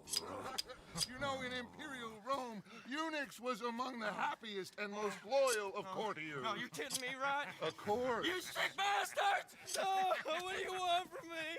Well, you are gonna talk. The only question is now or after we got these little fellas off. He's gonna fucking cut off his balls. I know where O'Driscoll's holed up, and you're right. He don't like you any more than you like him. He's at 6 Point Cabin. I'll take you there. Serious, I don't like him. I mean, I like him even less than I like you, no offense. None taken. Okay then, partner. Why don't you take a few of us up there right now? I got this, Dutch. Should be fun. Dutch oven. All right, you. Come on. Let's go. Let's both hope you ain't trying to trick us, O'Driscoll. I ain't no O'Driscoll. Sure you're not. He almost cut his nuts off. I was kind of hoping to see him cut his nuts off. We got a social call needs making. Where we heading? Is he a eunuch? Up into the hills behind Valentine. Well, I'll show you. John, you take this little rattlesnake with you. Any nonsense, kill him. Sure. You're gonna pay your buddies our respects. Well, taking us to Cole? let me go get my horse. That's what he I'll be there. says. Come on. I'm taking you to him. Look, I'll give you more directions when we're close. But if I know where we are, it's up past Valentine. All right, I'll lead. Boy. There they are. Don't leave without me, but fellers. With an O'Driscoll. Who'd have thought? How many times I gotta say? I ain't an O'Driscoll. You sure look like one, and you smell like... God damn. You smell like Smell shit, like Chad. one, too. I smell like horse shit. That's right. Boy, are you high. All right. You got throwing knives in your saddlebag. I hope so. Dud said that you might... I was asked to give them, and I'm doing you the further courtesy of telling you about it. Next time you want to give me something, how about you give it to me instead of hiding it somewhere, hoping the opportunity comes up to mention it. Last goddamn favor I do you. Hey, if I got my bearings, it's over here. Yeah, I know this country. Take this track up through the rocks. Okay. Hold on. Eliminate that waypoint. Get out of there. Thank you. Okay, we might as well pause and bring up another one because I'm already 9:30. Not even halfway through. So let's get back into the topic there. Top 10 complete surprise albums.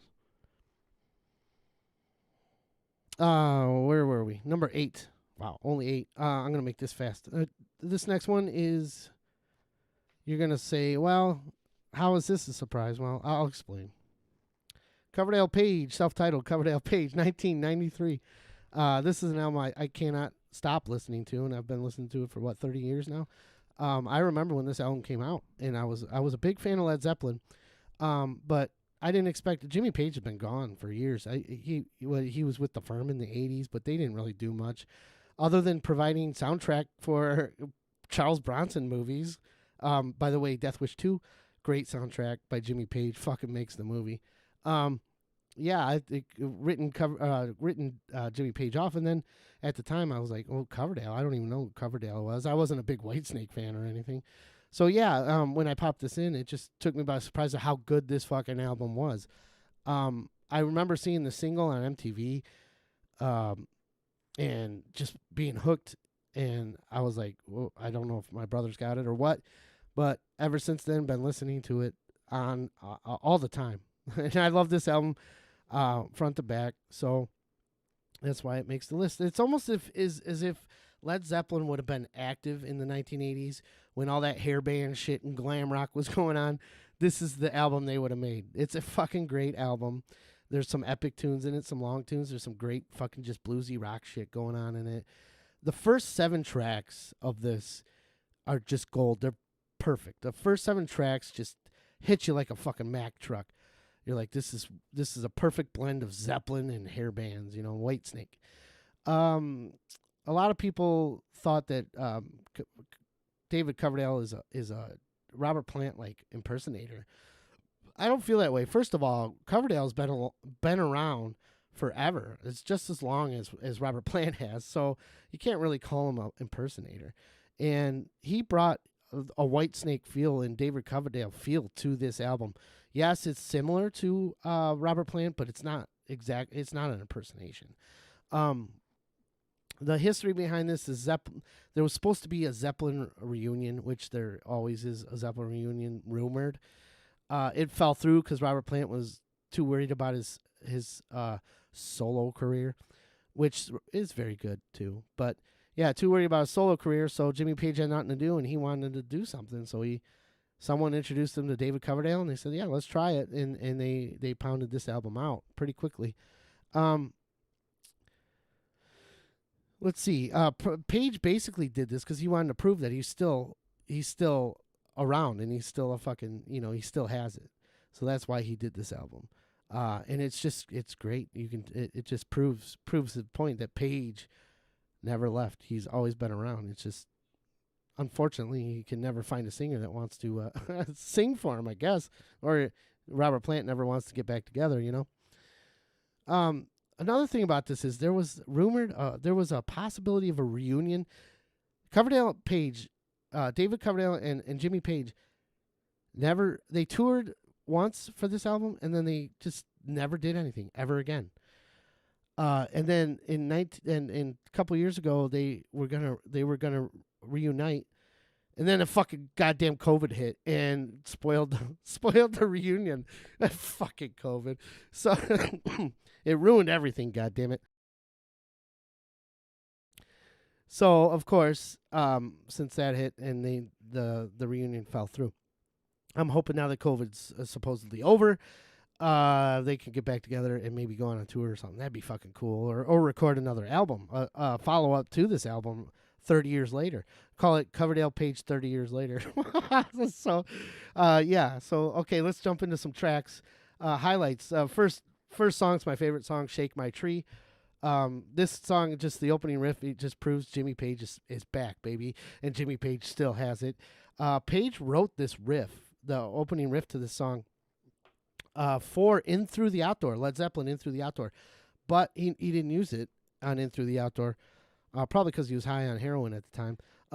Then he proposed to use it with Paul Rodgers in The Firm, and Paul Rodgers didn't want to use it, so they put it on this album. He finally got to use this riff after it had been sitting around for 15 years or whatever.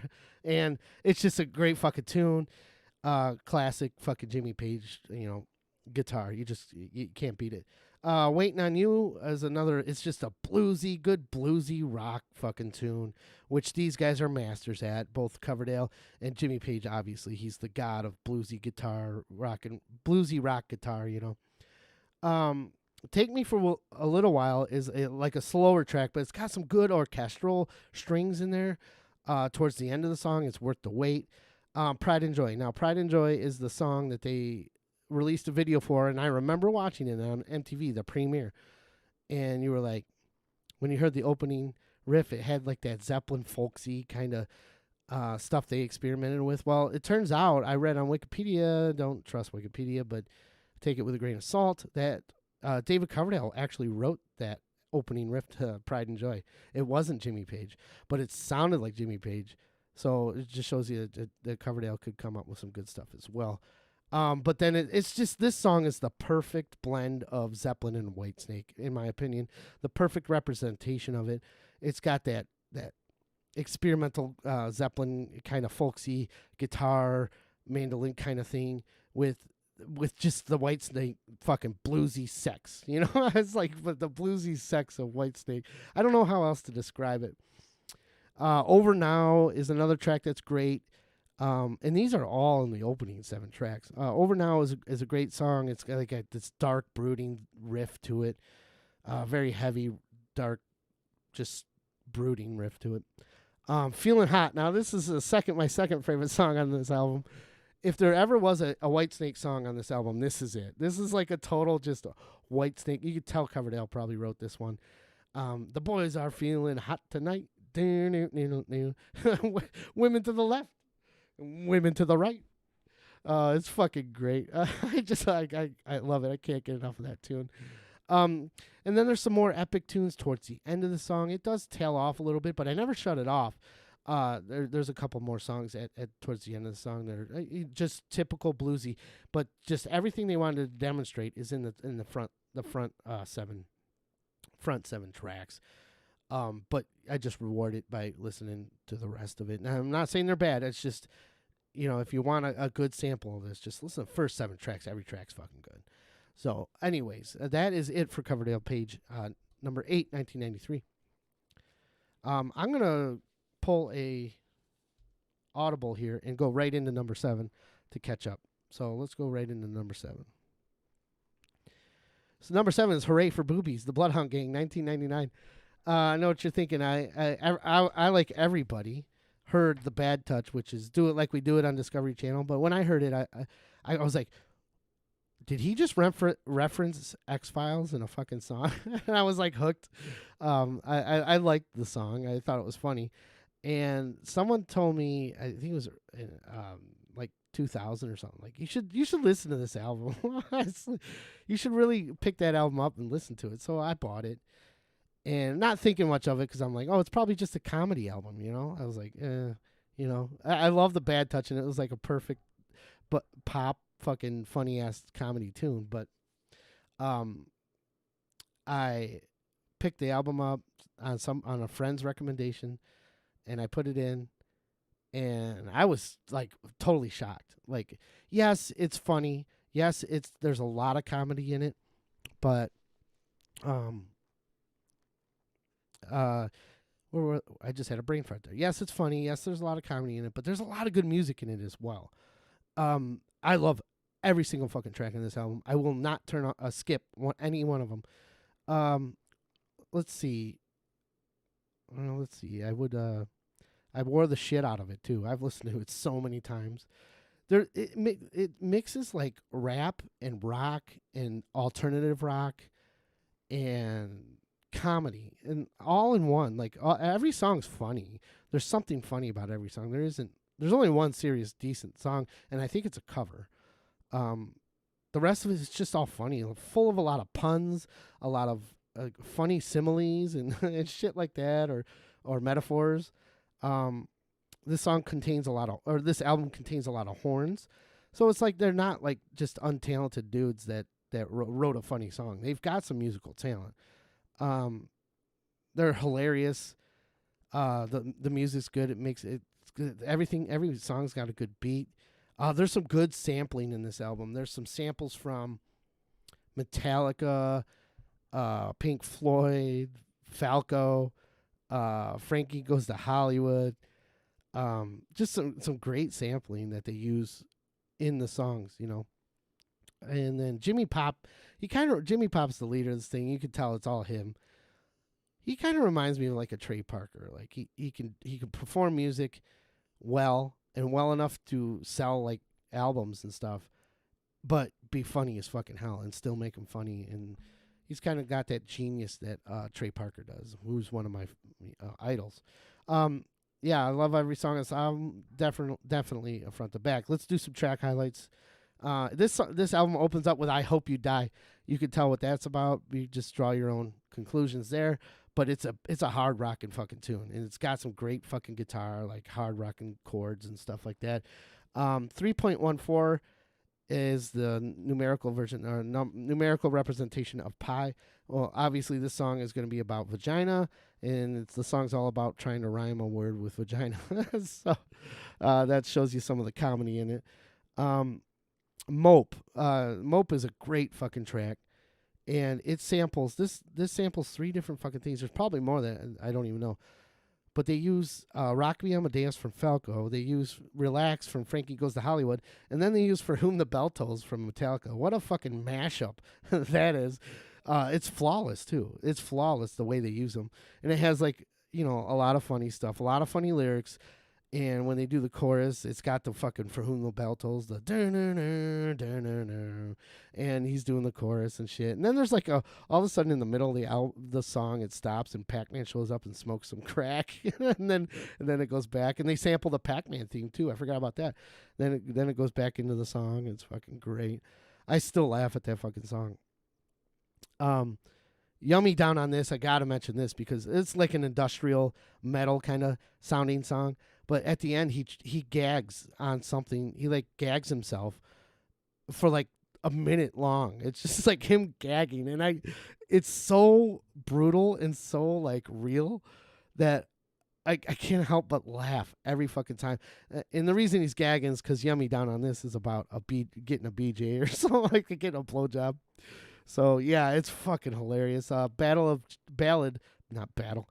Evermore. Ballad of Chasey Lane is about the porn star Chasey Lane. You can guess how that is. But that song kind of reminds me like of one of those early alt-rock bands, or kind of like the song Freshman or something by one of those bands I'm not really familiar with.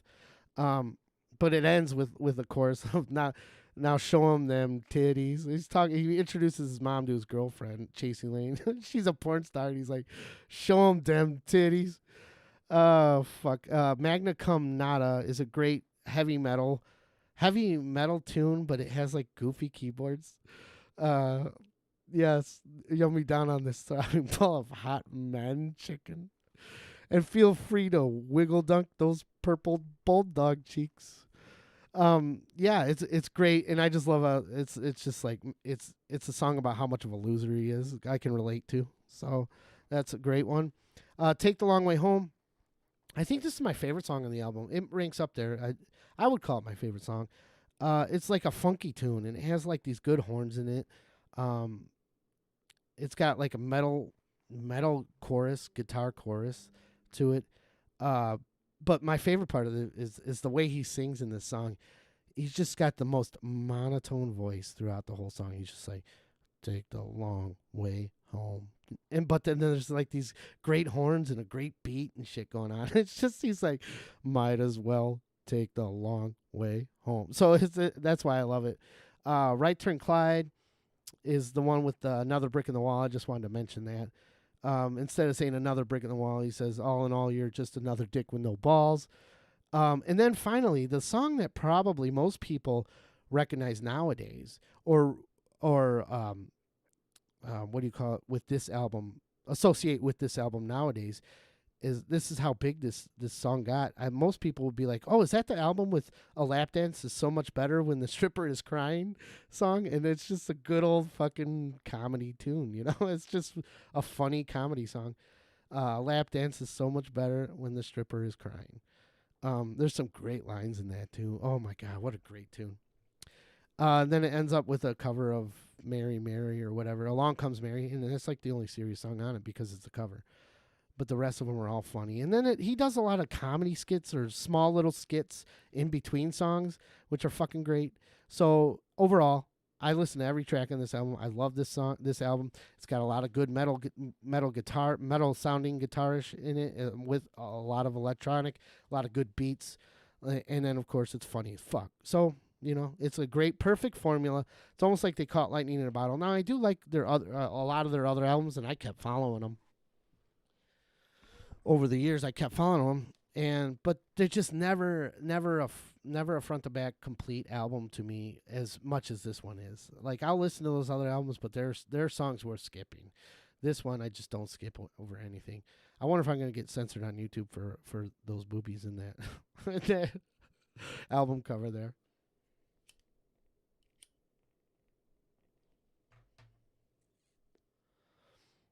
So, well, we're up to number 6. I can't call an audible. We got to play some of the game, right? We got to play some of the game. Oh, shit. So that is Hooray for Boobies by the Bloodhound Gang. This is kind of getting a little annoying, but I suffer for my art. I have to wear the cowboy hat. We're playing a cowboy game, goddammit. I gotta wear the fucking cowboy hat. So I'm not gonna take it off as much as I fucking want to. Yeah, what did I do here? Did I mess something up? There we go. Okay, let's hop back into the game. Where were we going? The old Driscolls. Morgan, you didn't tell me what the O'Driscolls smelled like before you asked me to ride with them. That's because you wasn't asked to ride with us. You was told.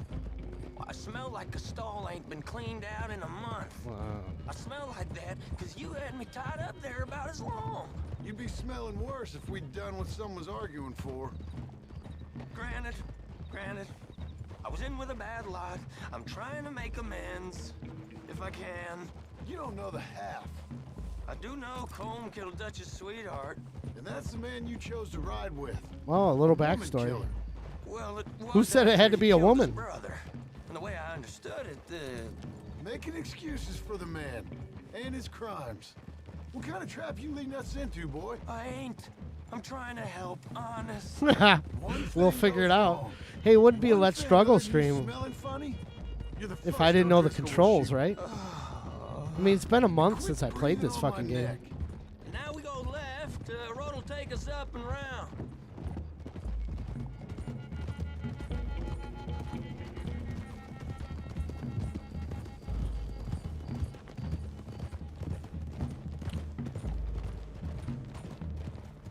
Why did I stop? Those are the hills. Head for them. Save your horses. We gotta climb, boys. You know, you all ain't that different from the O'Driscolls. What did you just say? I've been watching you all these weeks, and, You've been tied to a tree. You don't know nothing about this gang. Yeah, well, I'd say you don't know much about the O'Driscolls. Fuck the O'Driscolls. I'm so tired of hearing about the O'Driscolls. And I know all about them, so... Yeah, that's totally trap. How are we like those mongrel dogs? You're outlawed like them. You're out to survive like them. You live rough. You live hard. Fighting the law. Nature. You're out for yourselves. See? This is why you're an O'Driscoll, O'Driscoll. You're out to survive. Admiral Akbar, that shit. It's a trap. Colm's a sneak thief and a killer. Dutch is more like a teacher. Whatever. I've been, you just look the same as all. Then you looked, but you ain't seen. John, shut that boy up. Enough out of you.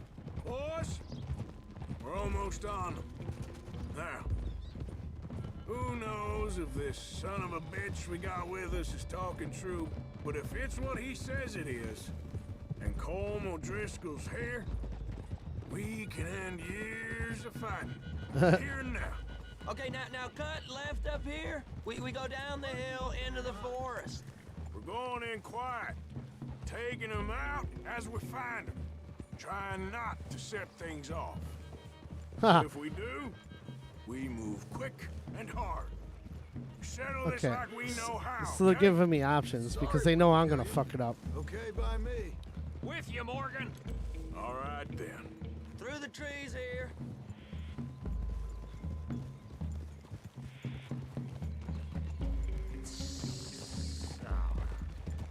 I love this like Western music. We're real close. I'd leave your horses the other side of this clearing. I'll get my guns off my horse, and I'm ready. Easy, Bill. Quiet.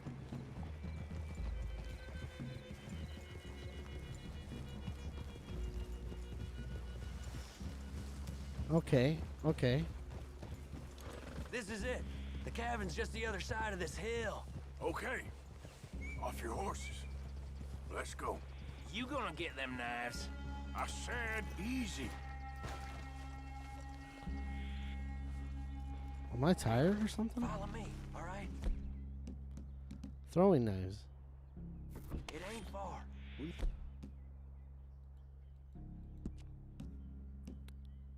Oh, my health is low. Okay, let's eat some canned peaches. Might have shared a horse, but we ain't friends. Can we eat another one? Or should I save it?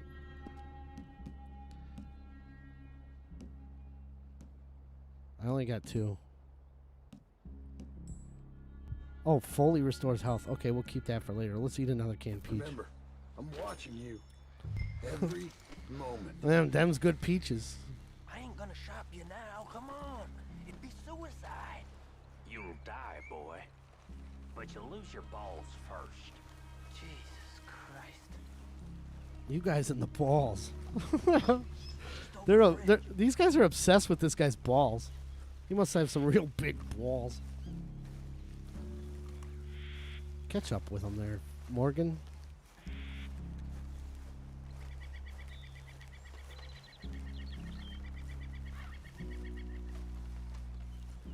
Okay, get down. The cabin's in the clearing down there. There'll be a bunch of fellers hiding out there Fellers. Are these fellas armed? Armed, drunk, wary of strangers, yup.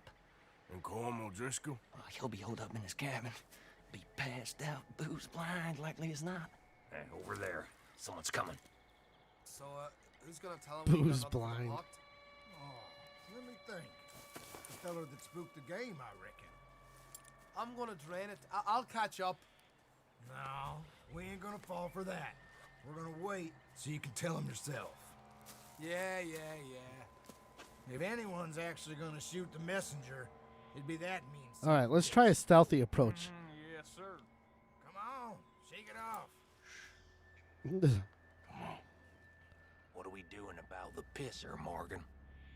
One by the tree. I'll send you, Bill. He's yours, Williamson. Okay. I got him. Hush. Hush now.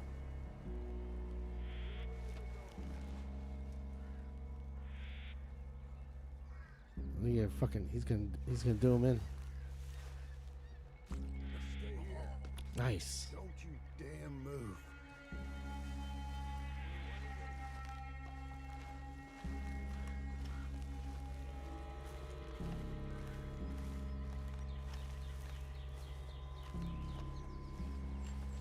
The next 2. What's the plan?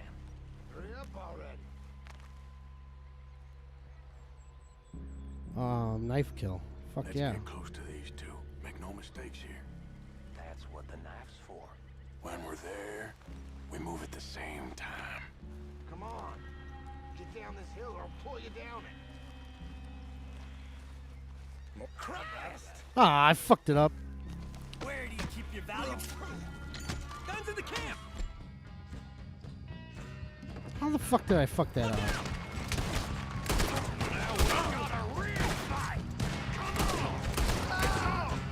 We move quick! We move... That would have been riding with Dutch for years. You weren't lying, that little toad. Come at me, you Irish bastards! Give us calm! This is done! We can defend the cabin! Fall back!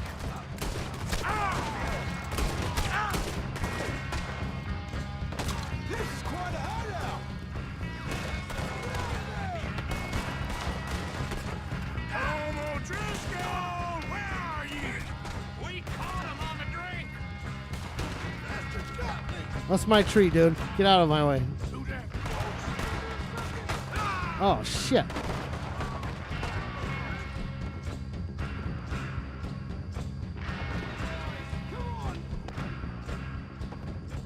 More peaches, please. None of them get out of here!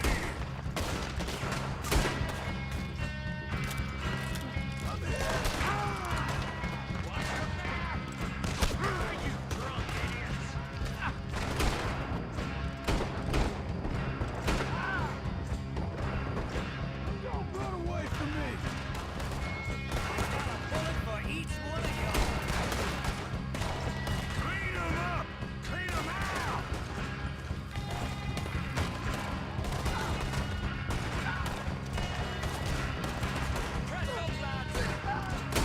I'll kill you.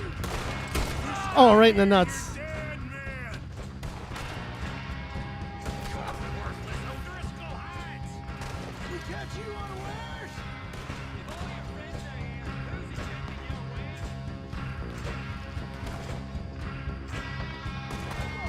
Give up, O'Driscolls! You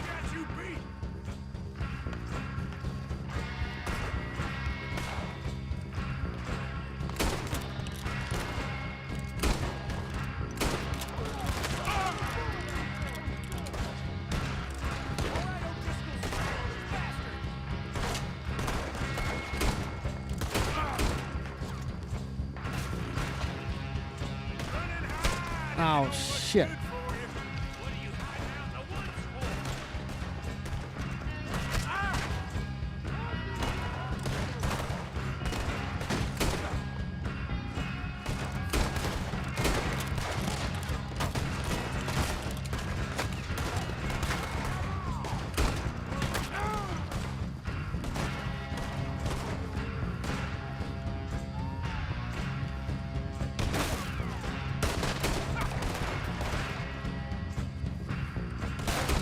We got him! Close in! Fella's coming back in the camp! Watch out!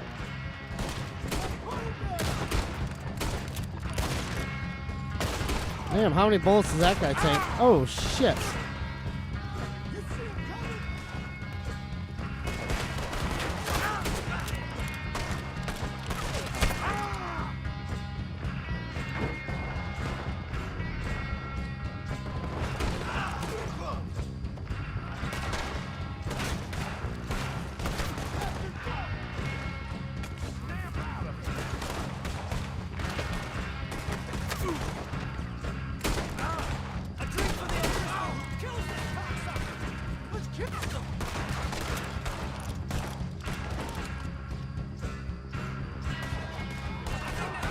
That's it!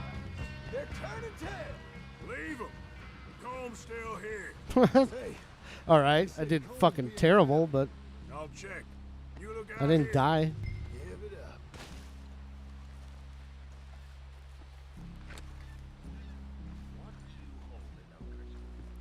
Hold on, let me loot this guy.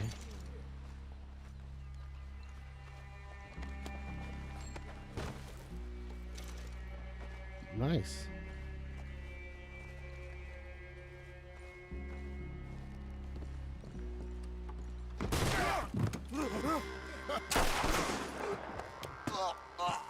You all right? Sure. Oh, Thank you. the guy with the big balls saved us. Colm O'Driscoll. He ain't here.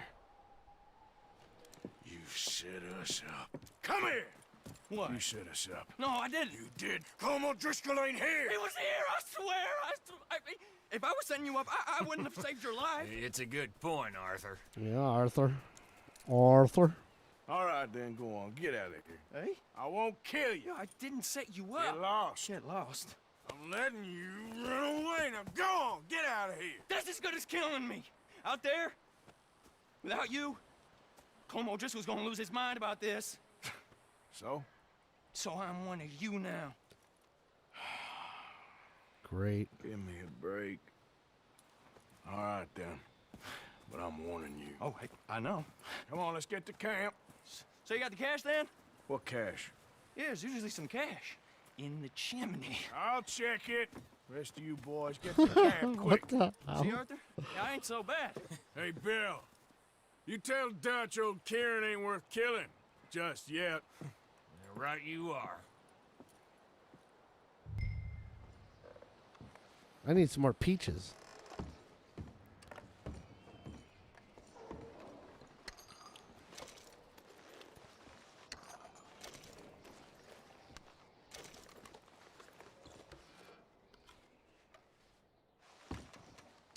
Some whiskey. Oh, bourbon. Nice.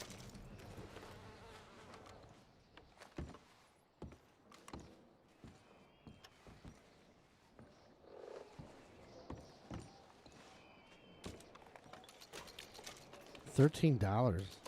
I'm rich. We interrupted a poker game here. Another $13.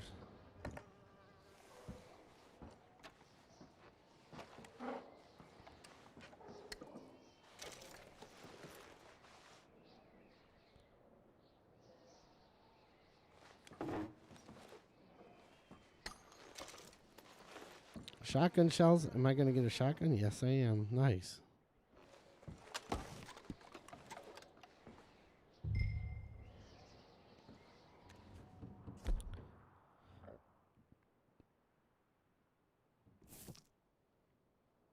Okay, they're telling me that the weapon's dirty.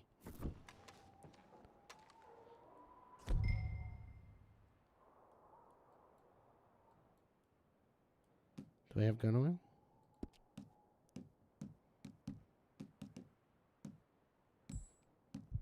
No gun oil.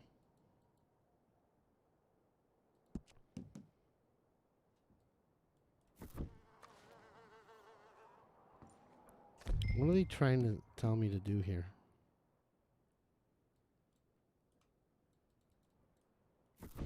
Oh. Let's clean this bitch. Oh, I see. So your gun has like a bunch of life meters to it. You guys can't see it because my fat ass is blocking it, but... Cool. Holster that rifle.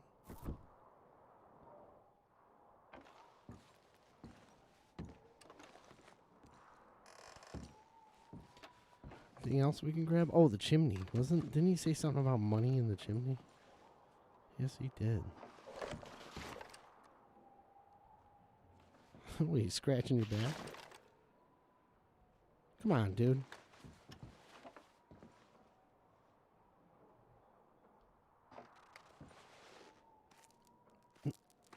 Oh, boom by A. At least you got something. Whoa, $600 fucking dollars. I'm rich. My share's 110. I should get more than that. I found it.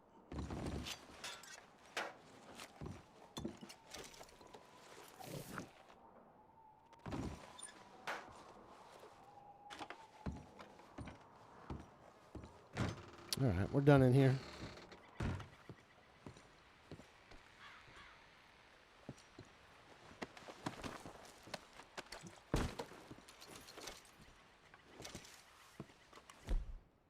Said using ginseng will increase our health XP.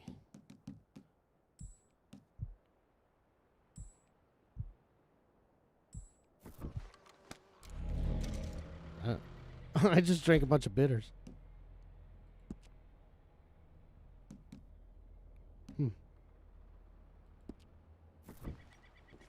Whatever. Don't know, don't care. Start looting these bastards.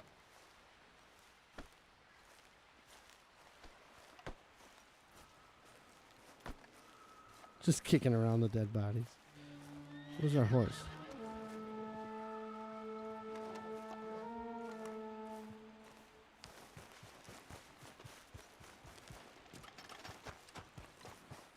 There she is.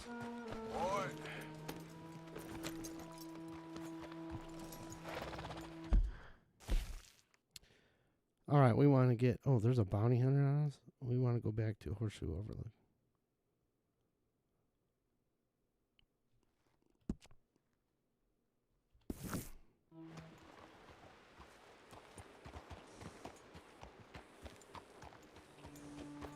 Yeah.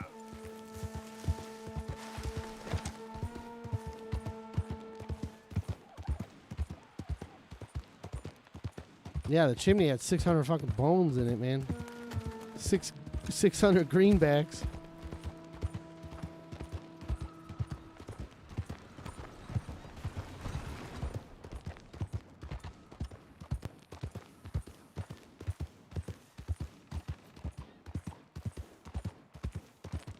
Yeah, that's it, boy.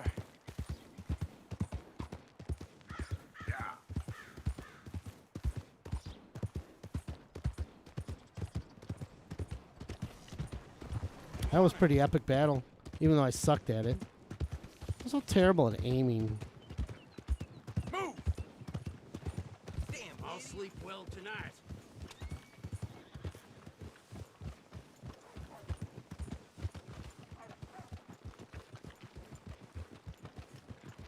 Got bad memories of this place. Bet. Damn it! Open your eyes!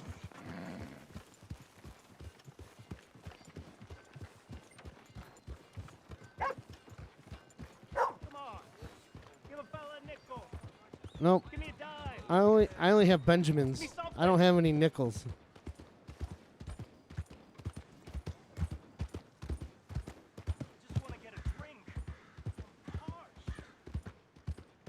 Now you can pay off your bounty. Your horse is dirty. Huh. I got a dirty horse. Yeah, okay, boy.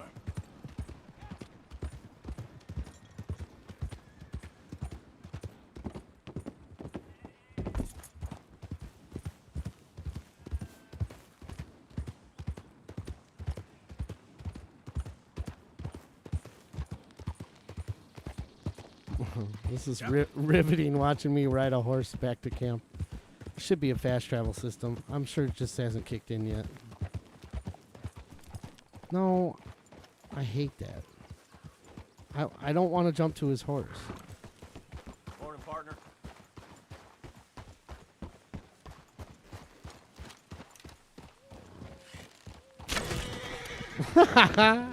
Gotta have some fun, right? Easy now, boy. Why don't you just go around killing everybody?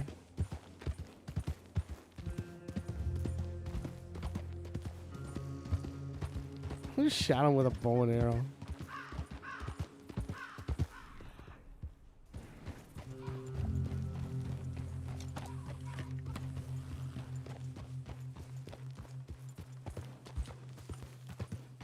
Alright, when we get back to camp, we'll go back into the topic. I just shot that fucking dude with a bow and arrow. That was pretty cool.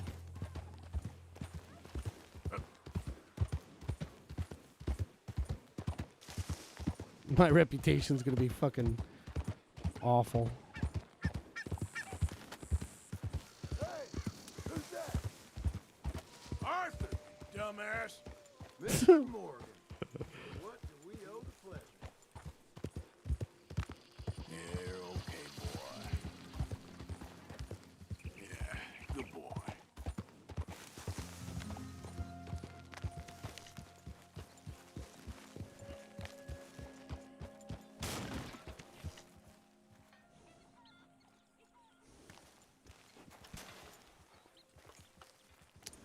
Yeah, get off the horse, dude.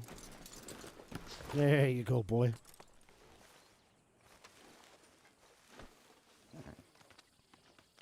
I can't brush her?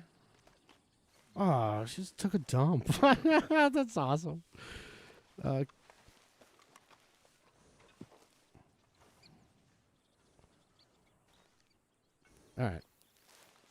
We'll get into that later, I guess. Hey, Arthur.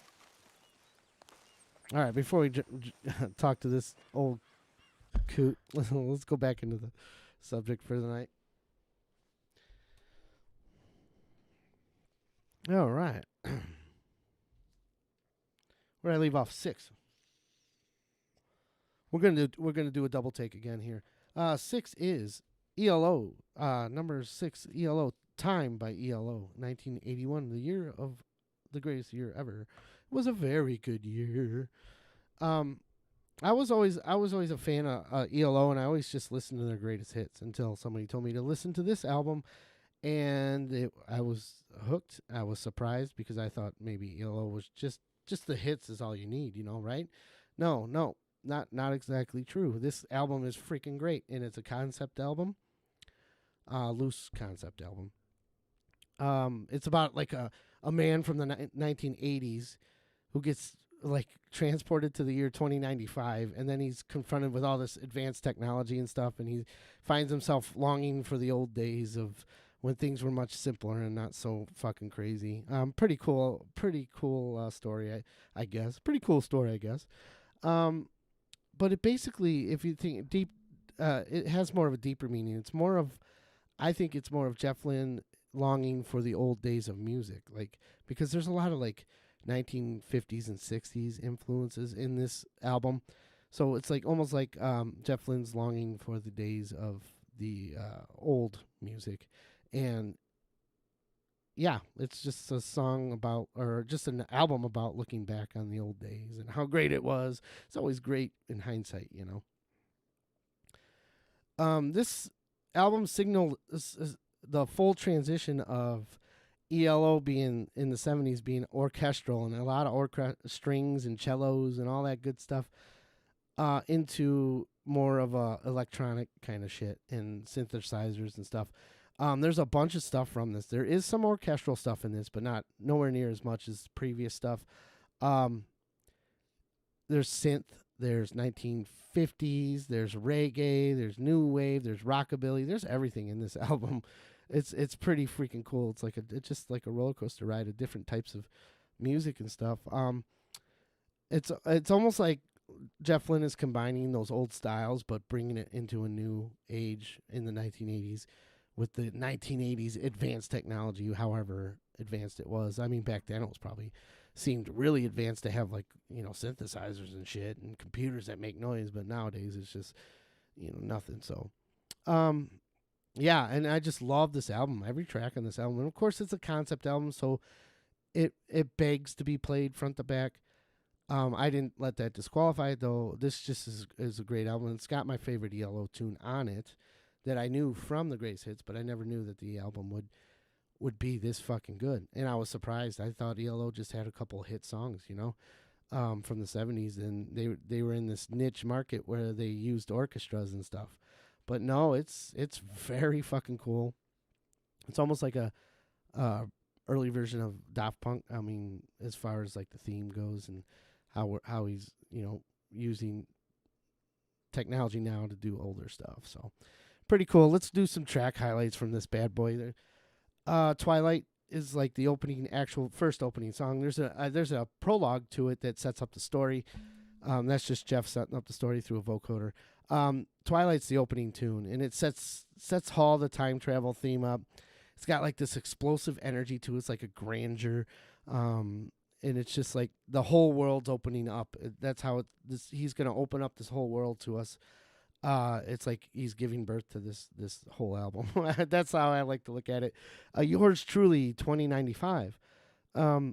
This has a lot of. It's very robotic. It has a lot of effects and a lot of the use of the vocoder.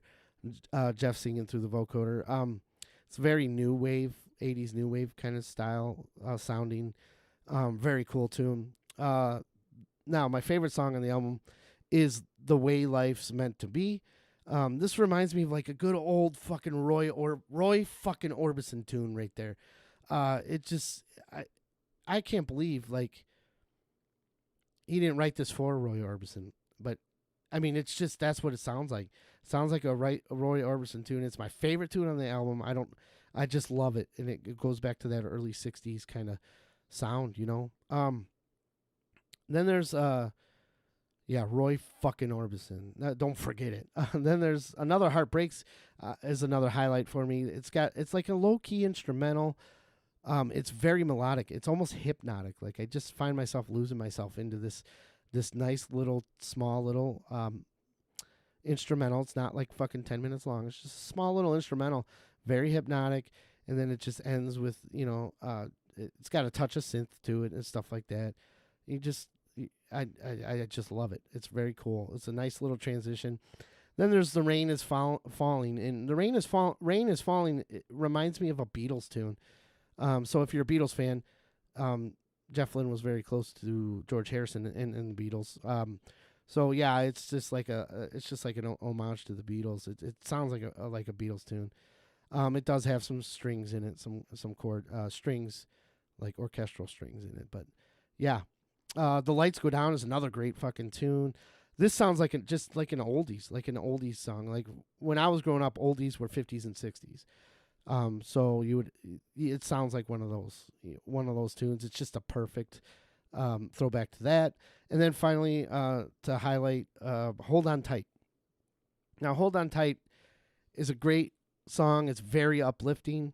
It's talking about hold on tight to your dreams or whatever. It's a very very good feeling tune. I don't know how else to describe it. It's got very catchy hooks. Hold on tight to your dreams is the chorus. Good rock and roll guitar to it. Classic Jeff Lynne, just nailing it as the last song on the album. But what's great about this tune is there's a fucking French verse, or like a French chorus or verse, whatever, out of nowhere. He just starts singing in French, and I always thought that was fucking cool. Like, dude, the good dude just started singing in French. French is a more beautiful language as opposed to German. I'm sure it would sound like garbage if he sang in German, but it works. And it's just him repeating the chorus in French. He sings it in English twice, I believe, in the song. And then all of a sudden he does French out of nowhere. It's like he just felt like showing off his French speaking skills or some shit. I don't know. So that is ELO Time from ELO, Electric Light Orchestra, 1981. Fucking great album. All right, so we're going to jump right into number 5.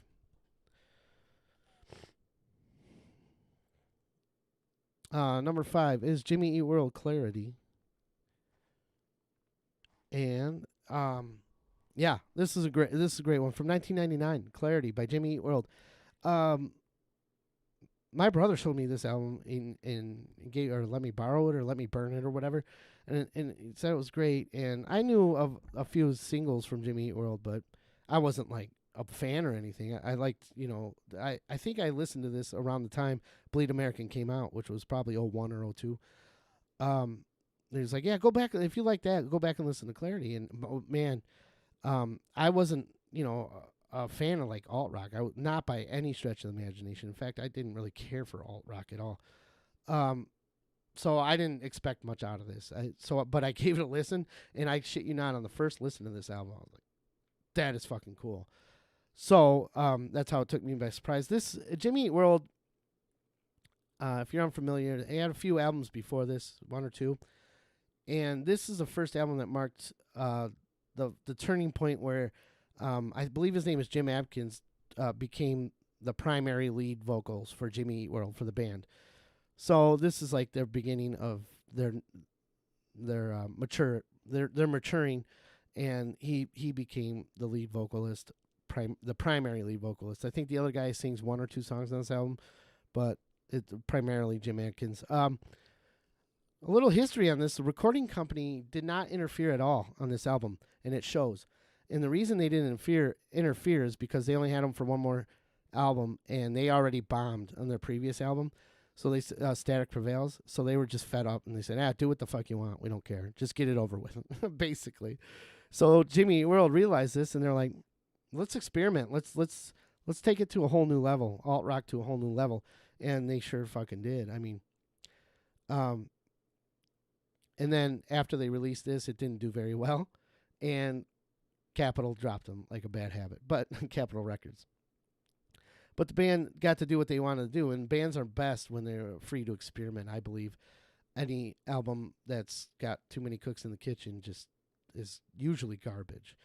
When bands are free to experiment, that's when and it's usually early on in their career. I always say that their earlier stuff's always better than the later stuff. You could disagree with that, but in this case, this is a great freaking album.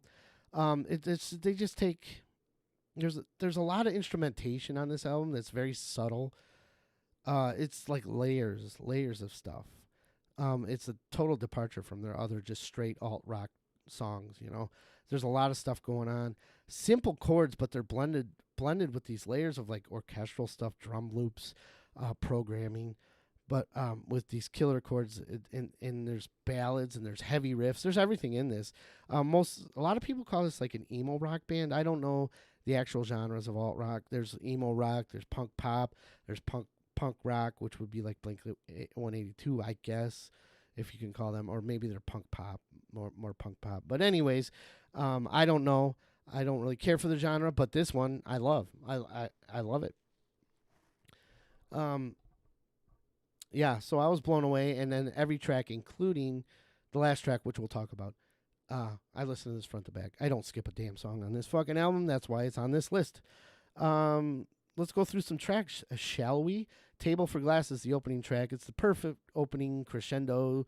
It's got a great chorus, and it shows that the vocals are going to be top-notch with Atkins taking over as the primary vocalist. So it sets that tone, as most opening tracks should do. All opening tracks should do, unless you're some weirdo. But opening track should always set the tone for the rest of the album. Next is Lucky Denver Mint.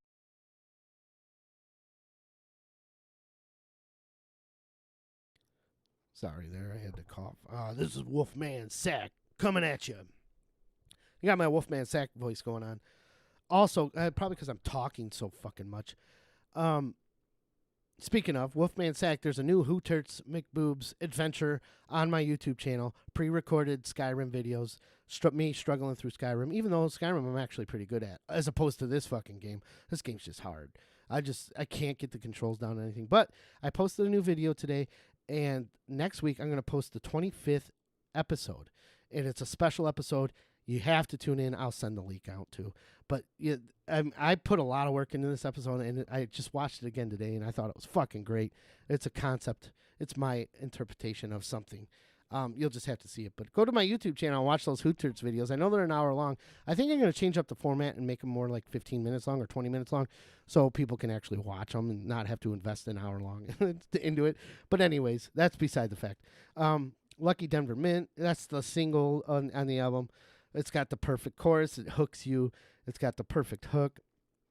I noticed something on throughout the years of listening to this, that the first chorus is like soft. And the second chorus, the guitar starts to jam a little more. And then the third chorus, the guitar is even heavier. So it's got like that little build crescendo going on. A Sunday, another track. This is more of a softer emo kind of tune. Jim shows off his vocals in this. It ends with a great harmony with the backing vocals. And then they throw in a cello out of nowhere. There's a nice cello work going on in there. The fourth track is Crush. It's not the fourth track of the album. It's just the fourth one I got written down here. This is a great pop punk tune. It's reminiscent of their Static Prevails, their album before this, and that's why I like it, because I do like Static Prevails. I like all Jimmy Eat World's albums, but this is the only album I would listen to front to back. So, Just Watch the Fireworks is another track that this one the lyrics kind of capture me. It captures like that teen angst in song version. It's got violins, it's got cellos, it's got all the strings. Like I said, there's a lot of instrumentation going on for a fucking alt rock band. You know, they got to experiment, and it shows. Then there's For Me, This Is Heaven. This is my favorite tune on the album. Between the drums, guitars, piano, percussion, vocals, they're all deeply layered in this song, and it's definitely my favorite song on the album.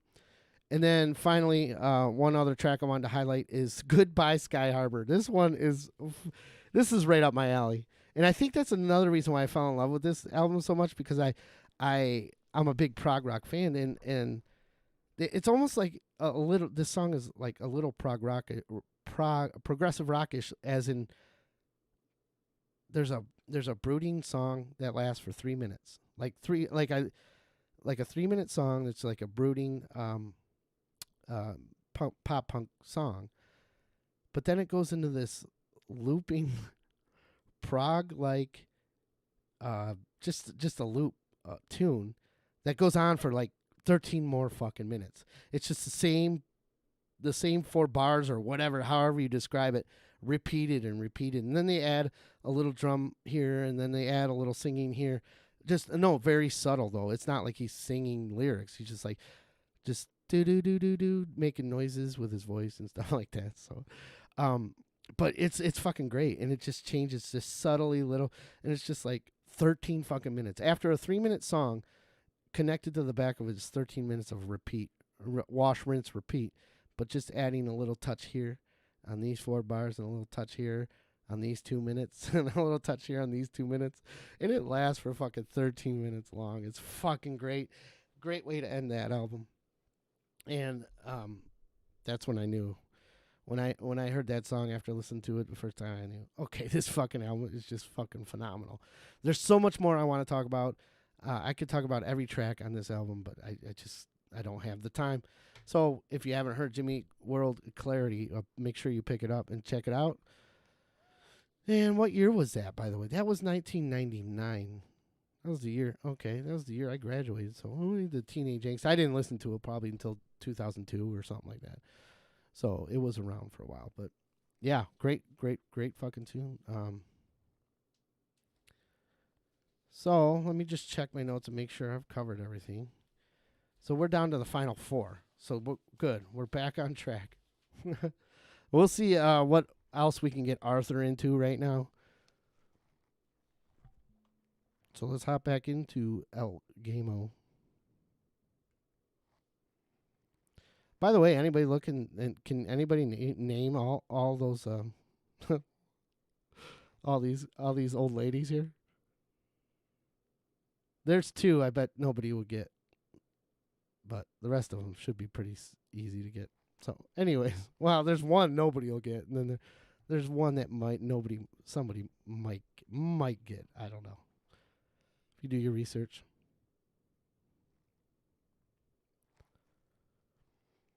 All right. Where were we? We're Arthur Morgan, damn it. Where were we? We could talk to this guy, but he just wants to go hunting, right? Yeah, we don't want to go hunting. We want to do something. I'm going to pay for that, though.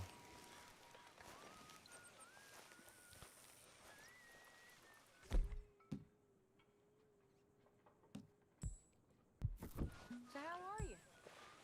Not bad. Yeah, that's Danzig. With the Danzig looks like Sigourney Weaver, doesn't he? You got that giant melon. Wait, that was supposed to like restore my health. What the fuck? He's just littering. Arthur. Dutch? Miss O'Shea? Well, feels like we are finally getting back on our feet. You, find a buyer for them bonds we stole? Not yet, but Jose is working on it. When we heading west? Soon? I don't know. Feels like things have changed. Yes, it is, isn't it? And they all get fat too, or most of them get They fat. don't want folk like us no Can you tell who the second picture from on the top being hunted. top left We are is? smarter than them. If you go from the Only top the left, who's the feeblest of second men one? take jobs That's in the one that took government. me by surprise the most. I hope so. Trust Dutch, Mr. Morgan. You have to. They got Micah! Dutch! Arthur! What's going on? They got Micah. He's been arrested for murder. He was in Strawberry. It's okay, son. Breathe. They nearly listened. Strawberry. They got Micah and the sheriffs in Strawberry. I think I'm gonna crack Let's open a talk beer hanging. for the rest of the night. It's open. Arthur. I can what? hold. I can hold Fool brought this on himself. any You tinkles know my until feelings about him, midnight. Dutch. You think I can't see past his bluster to the heart inside? He is a fine man. No, I ain't saving that fool. I can't go. My face will be all over West Elizabeth. I am asking. He would do it for you. I'm axing I you. don't think he would, but fine, all right. Arthur. You okay, Lenny? Yeah, of course I'm okay. Lenny, you seem sexy Take that superstar. kid into town. Valentine, not Strawberry. Get him drunk. And Arthur, no crazy business. I've given that up. And you get Micah out of that jail. We're gonna get to do a stealth mission that I'll Come fucking on, son. blow. I'll get to it, Dutch. Just can't drop everything. Come on, boy. Come on, boy. I love how he talks to his fucking horse. Like,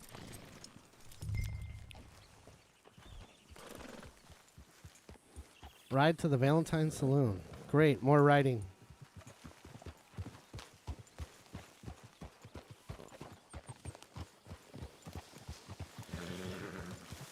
He just goes through a bush.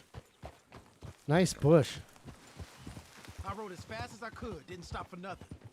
Yeah, you look like you've been through it. I'm beat. We finally get off that mountain. No, it's then not. this. It's not Sebastian Bach. Micah's got a crazy side, Arthur. What were you boys doing? You're supposed to be scouting ahead for us. I kept asking him what we was doing. But Alice he was, Cooper's correct. "You work too Tyler, much, Steven kid. Tyler's correct. Just some business to Dave attend to, Mustaine kid. is You know correct. how he is. Yes, I do. It is He not was half Sebastian sober Bach. Before we even got there. Are you talking Then about we the ran top into some fellas. top One left of 'em second Micah guy? knew, drank some more. On the top row, the And this second is guy supposed from to the be a left? dry town we're in too. And then he shoots one of them. I know how that goes. Idiot. Oops, we're going the wrong way there. Couldn't even tell you quite how. Happened like the strike of a match. The law was on us fast too. They was ready to strangle me up there and then. But I got away, just about. You're all right now. We'll take care of it. So you gonna go get him? I'll come with you. No, you leave it to me. For now, let's drink some. Forget about Micah. It was drink that started all this. We'll just have a couple. Settle you down, then head back. What did you mean to type? Okay. Now, I should warn you. Me and a couple of the other boys, we got in a bit of a fight last time we was here. What kind of fight? Oh, nothing big. No, we kept it clean. We're all good. If you say so, Arthur.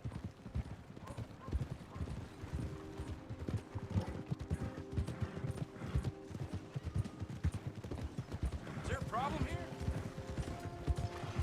You looking for trouble? No, I'm looking to run into rocks.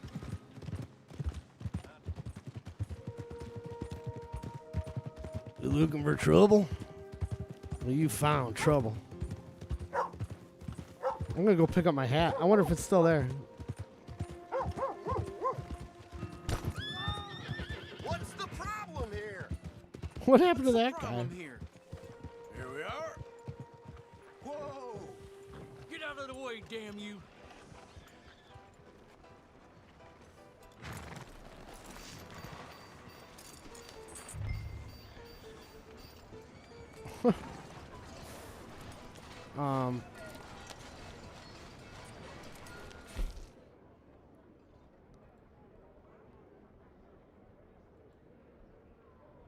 What is this? Watches.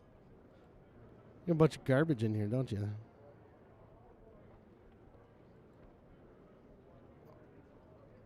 Oh, nice. I got a bunch of shit I can eat.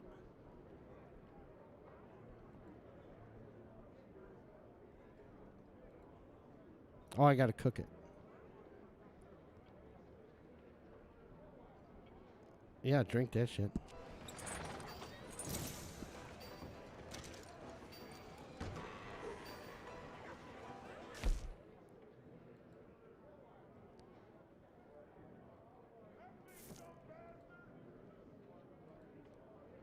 Damages how?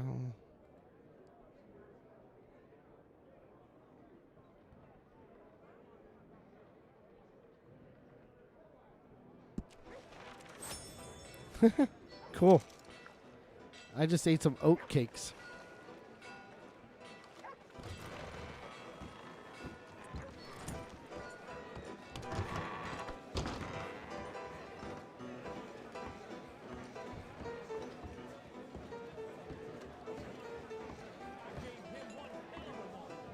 Lenny. What's up, Lenny?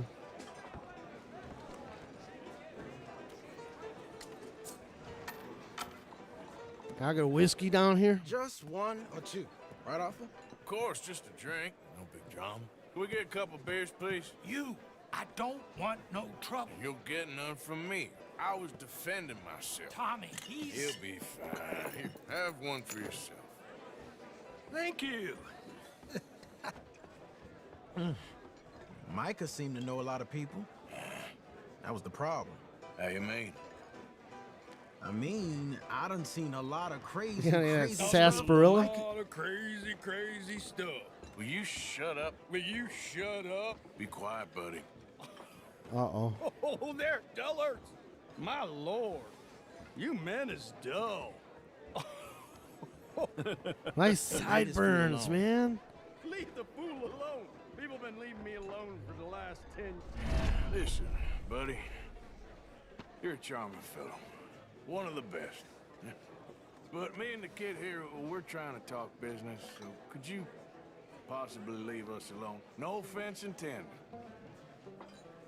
Ain't no pleasing some folks. That guy looks like he can really stink up a bathroom. Oh. Uh-oh, we're getting drunk.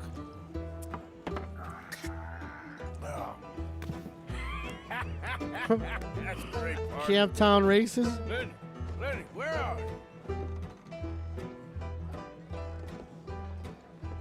You know which way my friend went? Oh, sorry. No idea. Lenny!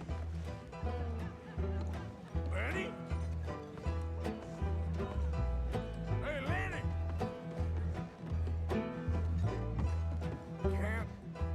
my friend. You know where he went? Wrong feller to ask. Lenny, where are you?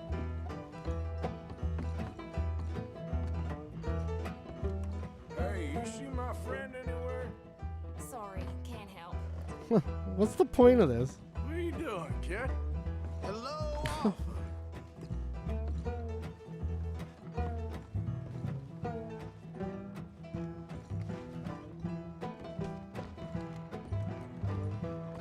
Where's my friend at? I'm missing my Lenny, my sexy superstar. You know what? There he is.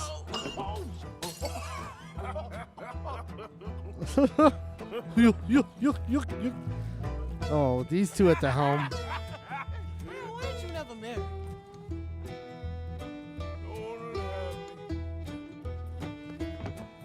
That's the thing, you see. Is it... Lenny? You lost him again. Lenny! Get away from me! Yeah. Who's slippery little shit, ain't you? Oh shit, Lenny.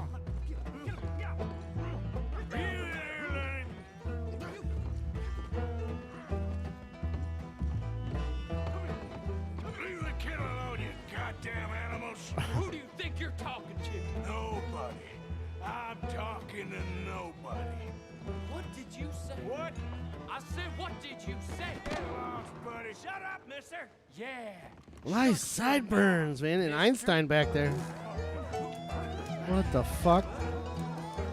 We're having a good old time here.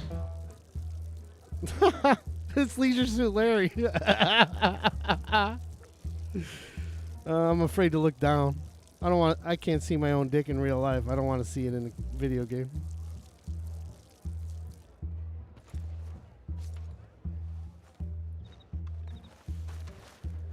Oh, first person action going on.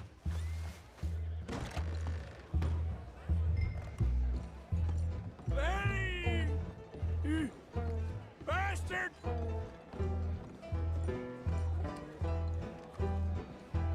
Oh, Lenny! I thought that was Lenny. Lenny. Lenny, where are you hiding now?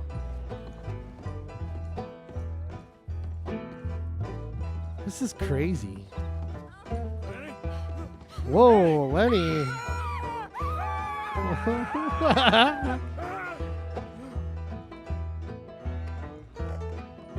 Yeah, this game just went fucking nuts.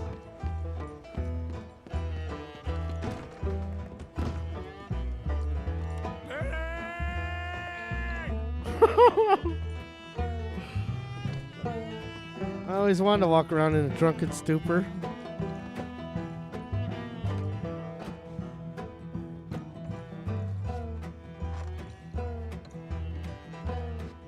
Damn it, Lenny, stop slumping off on me!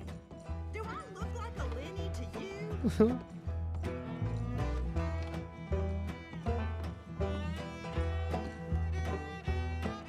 looking all over for you, Lenny. How many of you had, pal? What the fuck am I supposed to do here?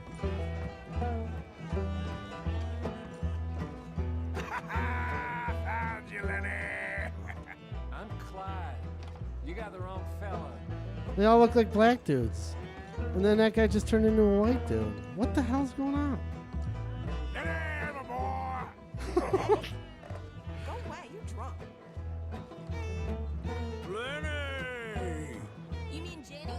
She left with a John an hour ago. They're all Lenny. There you are, Lenny. Lenny, what are you talking about? How about you?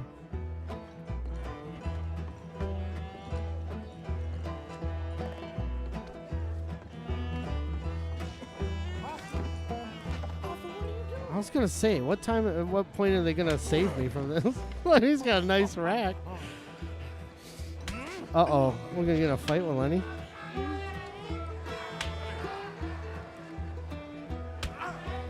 You're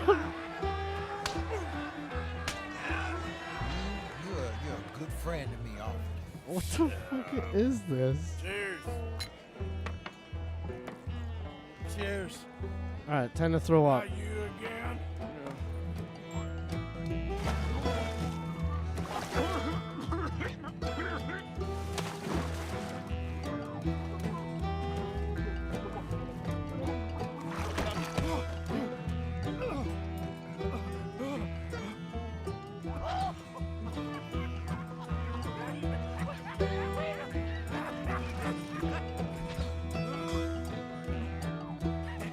Oh, gross. Lenny, come on, dude. It's a classy joint we're in.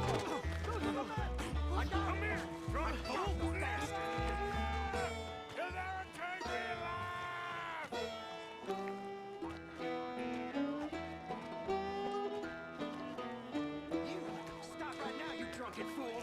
I said stop!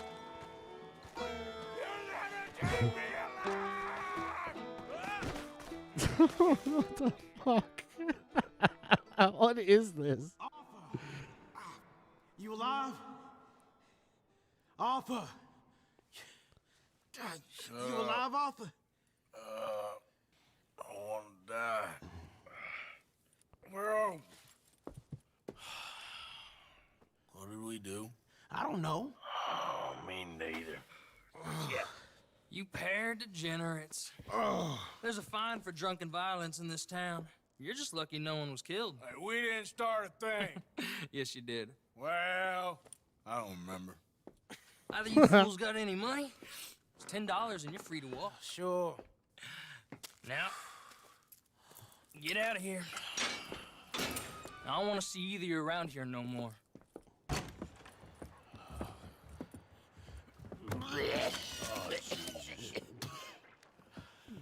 Oh, gross, So, Lenny. That was a quiet drink? First one was pretty quiet. Yeah, the first one was pretty quiet. At least it took your mind off goddamn Mikey. Well, that's certainly true.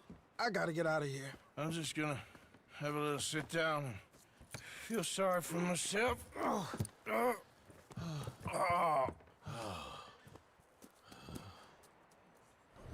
Is everybody a complete shitbag?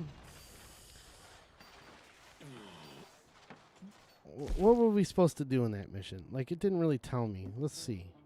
Try to make amends with an old rival. Catch Lenny in the act and don't get arrested. Whatever. Okay. A little direction would have helped.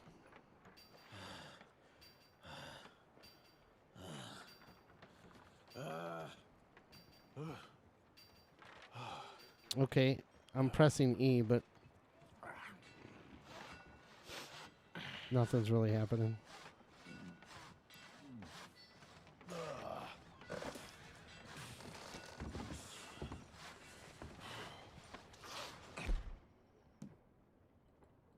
All right.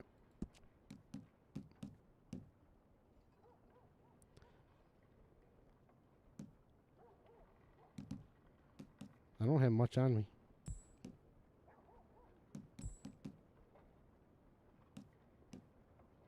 I'd shake your hand, but wouldn't want to touch them sticky fingers of yours.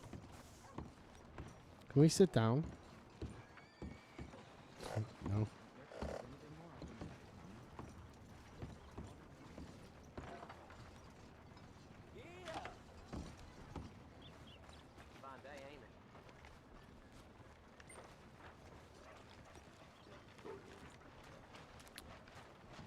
There's my muddy ass horse. I need something to revive stamina. There we go.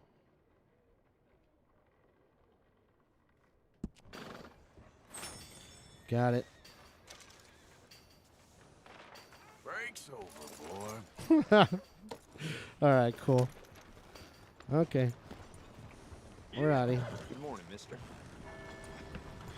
Hello. Hey, look out. Okay, before we move along, well, let's go back in and talk about 4 and 3 and 2 and 1.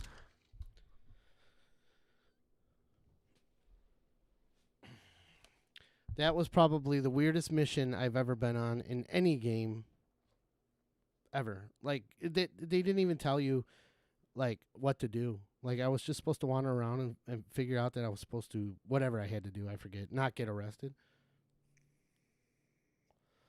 All right.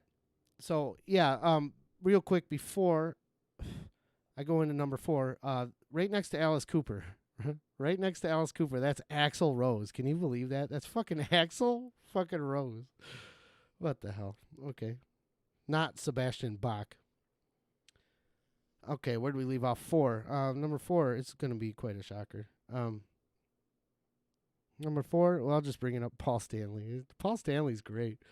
I wish I could have got a picture that was a little bigger or closer because he does look like an old woman. But yeah, Robert Smith, Vince Neil, Dave Mustaine, Glenn Danzig. Now, the only one, Ozzy, of course. The only one nobody's going to get is the top right one. So maybe I'll reveal that at the end if nobody guesses. Okay, let's get into number 4. Number 4 is Extreme. I toyed putting this at number 3 just because it's Extreme 3. Extreme 3, Sides to Every Story. 1992. Yeah. This album was great.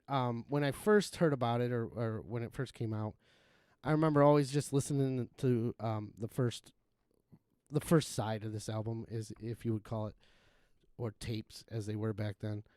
I never really delved deep into this album, and then when I finally did, I was like, "Holy shit!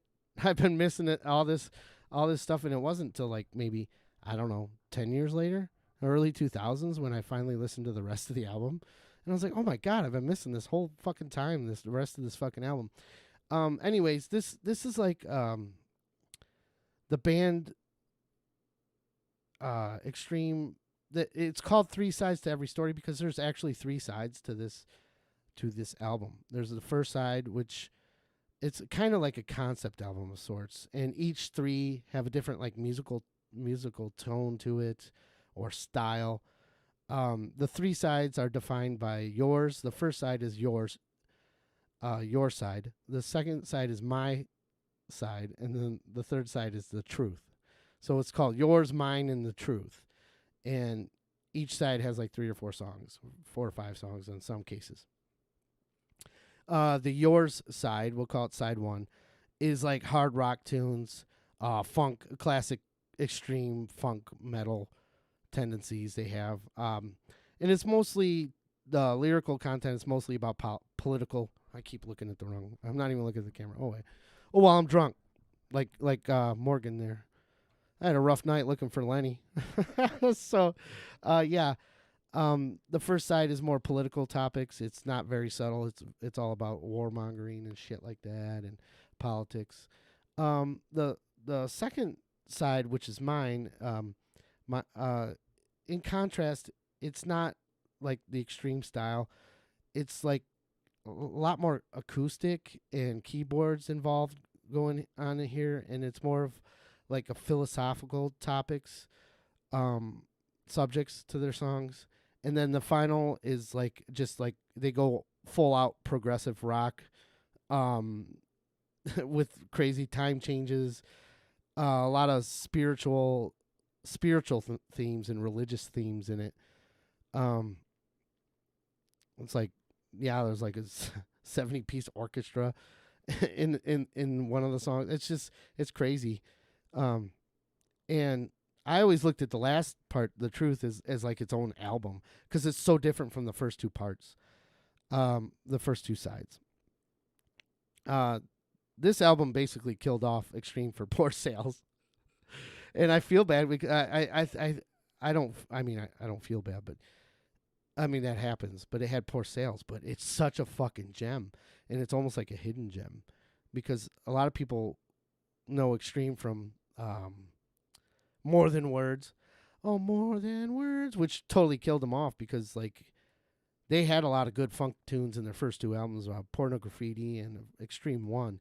Those are great albums too. But this one is the only one I'll listen to all the way through. Yeah, so it's basically like the Extreme concept album. I like the whole 3 sides and how the album's called 3 Sides to Every Story, and there is 3 different specific parts to this album. It's just fucking great. I love it. And like I said, it took me 10 years to listen to the other 2 sides, and I didn't know what I was missing. And nowadays, I do not shut this off. I just play it all the way through. And I'll only play it at times when I can listen to it all the way through. Let's do some track highlights here. Of course, it opens up with Warheads, which is like a high-octane hard rock song. It has this funny intro with this drill sergeant talking, giving this like, giving all these orders out, barking all these orders, and then he's like, "Do you understand me?" And then there's a little kid that goes, "Yes, Daddy." "Yes, Daddy." And then it opens up with like air raid sirens and does their whole political "we hate nukes" kind of thing and shit like that. But yeah, I just always thought it was funny. There's this badass fucking drill sergeant at the beginning of this thing barking all these orders, and then the little kid's like, "Yes, Daddy." That's pretty fucking funny. Not so subtle on the messagery here. Rust in, or no, I almost call it Rust in Peace. Rest in Peace. It opens with like strings. Like you wouldn't think that out of an Extreme tune if you were familiar with Extreme before this. It opens up with like a cello and it's fucking great. And then it goes into Nuno's fucking hard rock guitar, just all over the fucking place. The guy's a great fucking guitarist. I know he's got a bad rap for being like a nerd and stuff like that, or being just like I don't even think he's pretentious. I just think he's a nerd and he's got so much talent, you know. It's crazy. And then the ending of this of Rest in Peace, they like call back. It's almost like they're making fun of themselves because it ends with those two singing like More Than Words. It's not More Than Words, it's different lyrics, but it sounds just like More Than Words sounds. You know what I'm saying? So I don't know if they're taking a jab at themselves to end this song with them singing a chorus and just acoustic with them sitting together singing it like they do in More Than Words or what. But I always thought that was pretty cool. Political Calamity. It's also this song is awfully close to a Hendrix tune. I believe Voodoo Child, but it's not exact. But it always reminds me of Voodoo Child. There's some great horns in this song. It's a nice touch. And then Peacemaker Die. It's the ending of the first side. It's just a grand, epic fucking rock tune, extreme rock tune, with Peacemaker Die, and then it has Martin Luther King's speech in the song. Like they're just fucking playing guitar over. It's pretty cool, and it's a good ending to it. To the first side, and then side 2. There's a couple tracks. Tragic Comic is a great one. It's virtually almost all acoustic. And then it tells of like a love story. It's kind of upbeat. Stop the World is probably one of my favorites. It's not the favorite song on the album, but again, it's softer and it has a great chorus, and a lot of keyboards and stuff going on and piano going on. And like I said, this part of the album, this second side, the middle side, is more dealing with philosophical issues, is not as much politics and stuff. And then finally, the final side is just, I consider it one big epic tune to finish off. And this is a long album. This is a really long album. I'm surprised it wasn't a double. This probably was as long as you could make an album back then on CD. I mean, this album goes on forever. I love it, but it's a very long album. I should have looked up how much time it was. That's on me. That's on me, folks. I didn't do it, but the last side deals with more religious themes. My favorite tune is "Am I Ever Gonna Change?" This is a great song. It starts off soft, but then the verse goes, I mean, it just goes total prog. And then there's a great fucking guitar solo in it, almost as good as his guitar solo in one of the earlier songs, "Get the Funk Out." I believe it was on Pornography on their second album. But Nuno just shows off just this fucking rocking guitar. And it starts off slow, and Gary Sharon sings, almost a cappella in the beginning. But it is my favorite song on the album. And like I said, that last side, it just seals the deal. I think it's the strongest of the three sides on it. And a lot of people would disagree. All their hits are from the first side, or their one hit, or their one single was Warheads. Oh no, they had two singles, "Rest in Peace," and they're both on the first side. Great tunes. If you check it out, listen to those. If you want some hard, extreme stuff, listen to the first side. But I'm telling you, if you go to that last side, you'll be quite impressed at what they were able to pull off. And that's why I was so surprised at this one. And it continues to be one of my favorite albums of all time. I know it's funny. It's like I'm not a huge Extreme fan either. I'm not. I mean, I love Pornography. But I never ever considered myself a huge Extreme fan. I always just liked hearing the drill sergeant, to tell you the truth, when I was in high school, listening to the first side of this. I'd always just like to hear, yes, daddy. And then just hear that first opening fucking rock tune, man. It's fucking great. So, yeah, that is number 4. 3 Sides to Every Story by Extreme, 1992. Extreme is still going strong. I watched a few live videos of them. They're still performing together. I thought they broke up after the whole Van Halen, Gary Sharon going to Van Halen, and then Nuno. Nuno's actually was like Rihanna's guitarist when she toured the U.S. or whatever. When Rihanna goes on a tour, Nuno's her guitarist. I don't know much about Rihanna. I don't know who she is, but it just seems like a strange bedfellows kind of thing. You got this fucking guitar virtuoso who's a downright flaming nerd playing for like a pop artist. I guess Rihanna's a pop artist. Like I said, I don't know. But it's pretty cool to see like the two worlds collide like that. It's pretty cool. And then I watched some of they got a great concert from Boston where they're from the early 2008 or 2010, something like that. And they play Am I Ever Gonna Change, and it just sends chills down my spine. And I just love this freaking album. It's a long album though. It's a very long album. And going into number 3, which is also a very long album. I hate to go all prog on you guys, but I have to because it's my favorite type of music.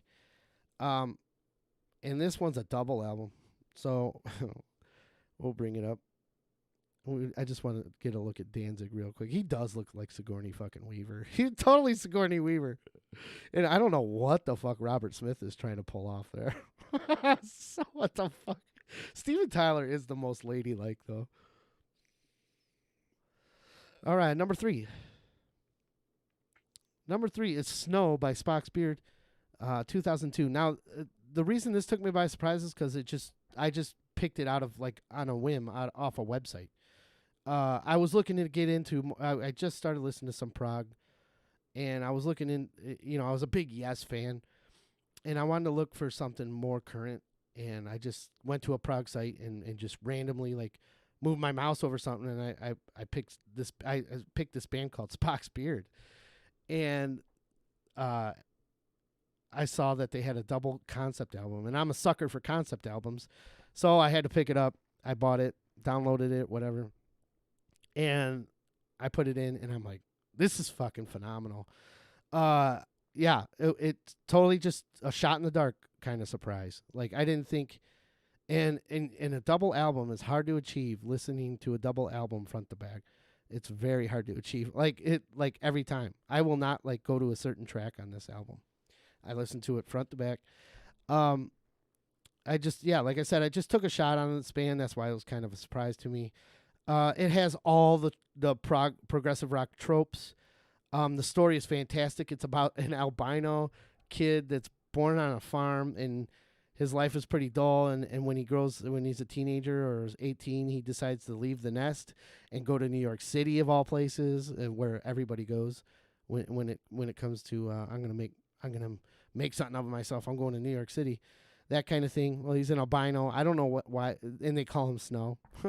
So I guess powder was already taken. But he gets to New York City, and he finds out he has this sight where he can touch somebody and he can see their future. And so he becomes the leader of a religious cult. Everybody, once he finds out he can touch people and see their future and it comes true, everybody wants to go to him for a reading, touch my hand and tell me my future and stuff like that. It's really cool.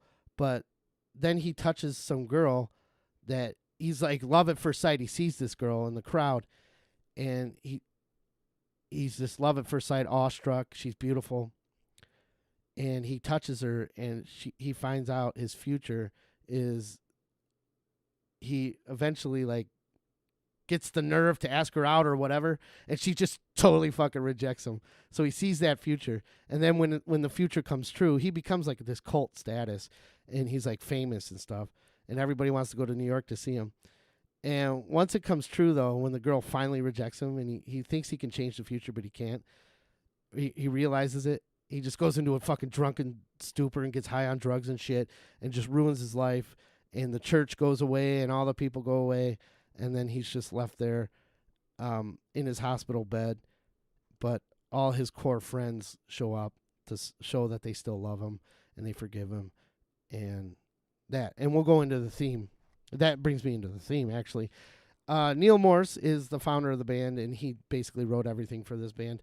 This is the album right before he converted to Christianity, so he was already dabbling into Christianity. So there's a lot of Christian imagery in this. There's a lot of forgiveness themes, like for Christian themes like forgiveness and stuff like that. And there's actually a few songs that are almost like hymns or prayers. You know, he's even described them as prayers. It's not overly Christian. It's not like it's Christian rock, but it's you could tell he was heading that way. And then when he left the band right after they recorded this, they didn't even get to tour. Of course, they don't tour much, but he left the band and started his own career and did just mostly Christian stuff. In fact, he wrote a progressive rock album that is called Sola Scriptura, and it's all about the Protestant Reformation and Martin Luther and all that good shit. And it's just like a epic rock album about the Protestant Reformation. It's pretty cool. It's pretty cool. What else is there? Oh,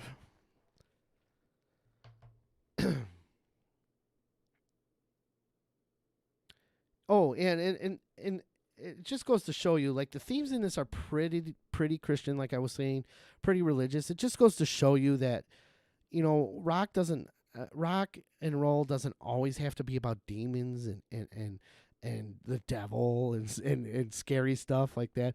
You can make like good rock with good good themes about like angels and God and stuff like that. It doesn't always have to be all that gloom and doom shit, but the gloom and doom shit is always great too. So there's just phenomenal harmonies in this album. The keyboards are great. There's some good hard rock riffs. There's a use of vocoder, which is common. There's a lot of horns. There's acoustic guitars. There's violins, cellos, all that good shit, all wrapped up in this giant fucking two disc album. This was my first Spock's Beard album, and it's my favorite. But I've been a huge fan of theirs ever since hearing this. So I've bought all their albums, and I love all their albums. I think part of the reason, like, I like their name too, Spock's Beard. It's like the weirdest fucking name. I guess it was named after there was an episode of Star Trek where they were in like Bizarro World where everything's the opposite, and Spock had a beard. So they just I don't know where they came up with it, but they rarely tour. They'll do live shows, but they don't tour. They'll pop up and do a live show here and there. Of course, a lot of their stuff is hard to perform live. But with that being said, there is a live version of this from a few years ago. Neil Morse actually came back to perform this live, and they perform it in front of maybe 200 people. But I tell you what, it sounds freaking great. It almost sounds like it's the album. And if you watch these guys perform all these parts and all these complex stuff going on, horns and cellos and singing and these harmonies that are circular, which we'll get into later, it just blows your mind. And it's just a bunch of 5 old dudes. They have 2 drum kits going on at the same time. Basically, all their former members came back as well. So they got 2 drum kits. They got 3 singers. And, of course, it's basically Neil Morse performing it live with Spock's Beard. And it's so good. Like, I watched it on YouTube once at work. And the 2 guys in the office with me, they were even like, wow, this is pretty fucking cool. It's pretty cool to watch. It's really cool to watch. So it just goes to show you two randoms that I just showed it to, and they were like, they were viewing it. They were stuck viewing it with me throughout each break, and of course it's like an hour long. So, but they loved it too, or at least that's what they told me. And they genuinely, the look on their faces were like, oh, this is really fucking good. You know, it's pretty cool to watch a prog band perform live, with all that complex shit going on. You know. All right. They have also they pull out the, I shouldn't say the vocoder. It's not a vocoder. They pull out that Bon Jovi thing or the Mick Mars thing or the Peter Frampton thing where they talk through their guitar. Oh, that's cool too. I call it the Mick Mars or the Bon Jovi thing, but Peter Frampton I think was a big guy doing that too. So that's also included with everything else. Let's go through some tracks. There's a lot of tracks on this album. Let's highlight. It opens up with "Long Time Suffering." Long Time Suffering. It's about me because I just suffer every day of my fucking life, and I think that's why I'm so drawn to this song. That one does have that Mick Mars talking through the guitar at the beginning. It does sound kind of a little cheesy, but it works. The mic, there's a harmony in this song towards the end of the song where the backing vocals, the lead vocal sings a line, okay? And then the backing vocals sing the same line, but it picks up in a different time. So they like just go, it just sounds, I don't know how to describe it. I'm not a musician. It's like a circular harmony where they're all singing the same thing, but one's just a little behind the other one. Like maybe a second or two behind the other one. So, but then it matches up at points. It's so fucking freaky. It's so cool. And they do it a couple times on this album, but it's really prevalent in the first track. Towards the end, you just got to hear it. You just got to hear it, and you'll know what I'm talking about. But it's like three different people singing, but they're singing the same line, but they're delayed. Each one's delayed, but then they actually end up matching up at some points. It's so cool. It just sends chills down my spine every fucking time I hear it. There's other prog songs. That must be a prog thing because there's other bands, prog bands that I listen to that do that. But they do it a lot on this album. They like it. And like I said, the harmonies are just so good in this album. Let's move on to Love Beyond Words. This is just Neil playing the guitar, and it's a soft song, and it has some backing vocals. The reason I highlight is kind of like Love Beyond Words. It's almost like, I think it's one of those 2 or 3 songs that he said were like prayers. It's a very spiritual song. Then you get into this hard rock, heavy song.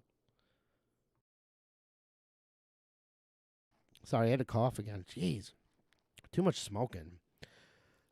This hard rock kind of tune called "The Devil's Got My Throat," and I just got done saying that all rock and roll doesn't have to be about the devil, but this song, it's just a good hard rock tune. It's got some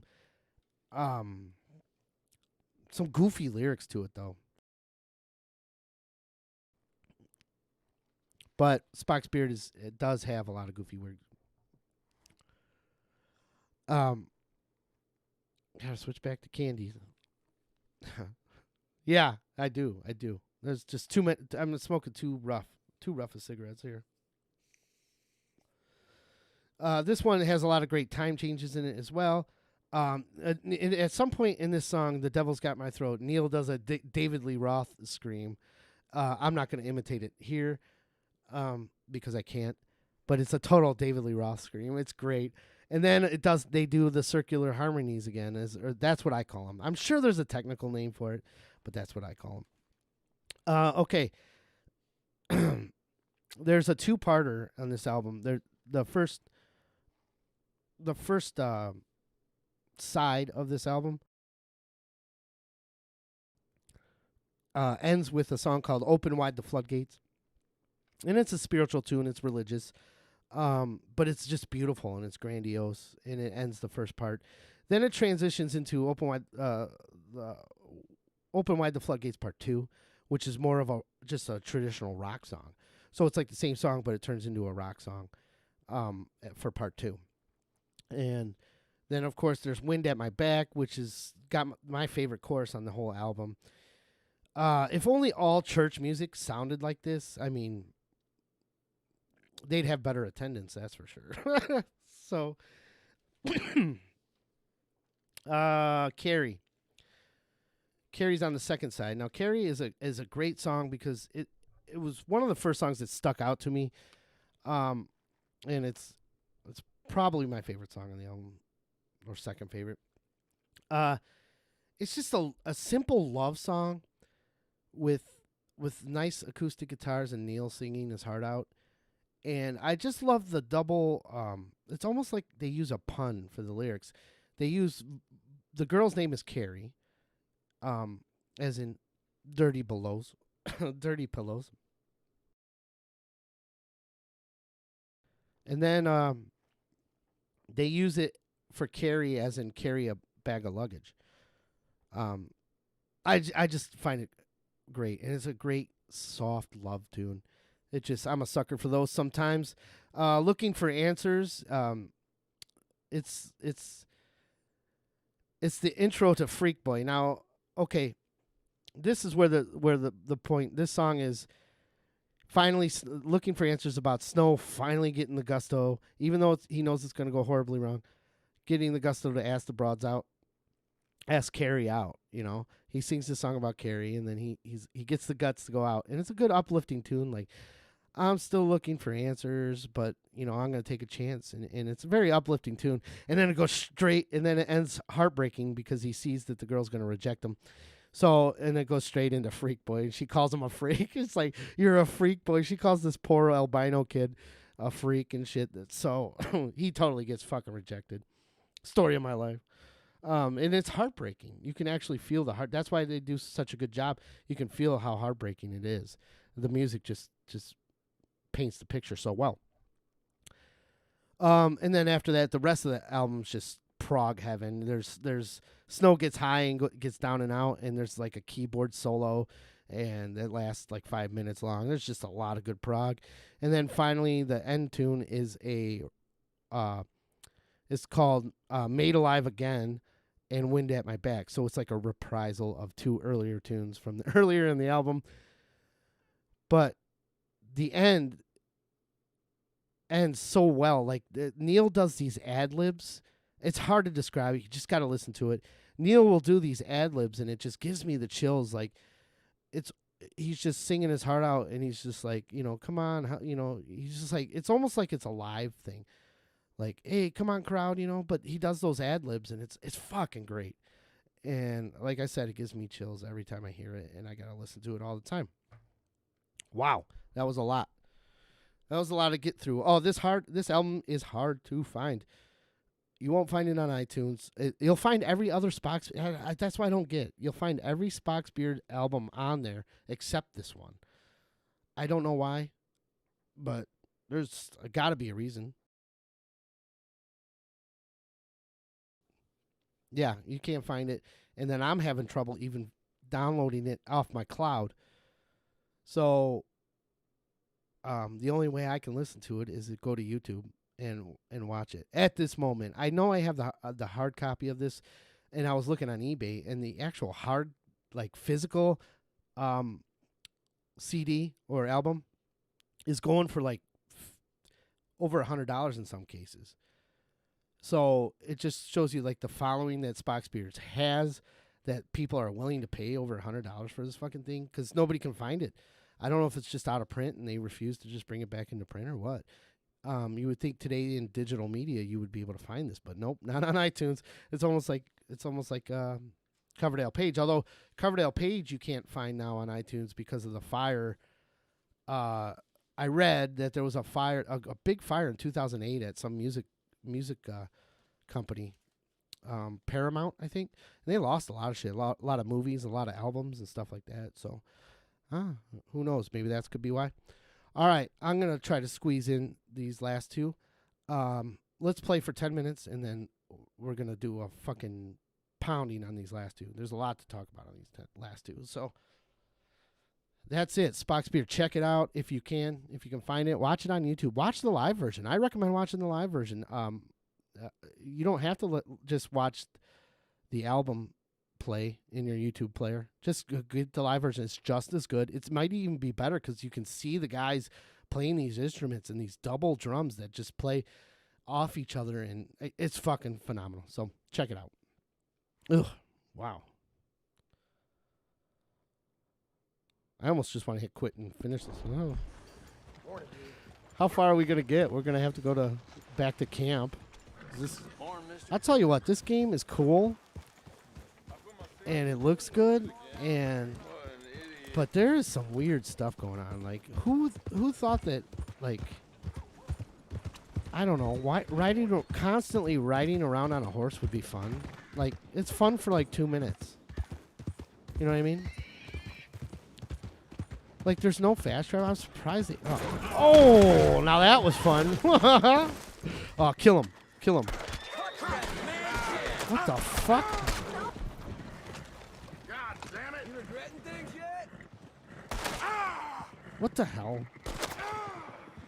Get on your horse, you pussy.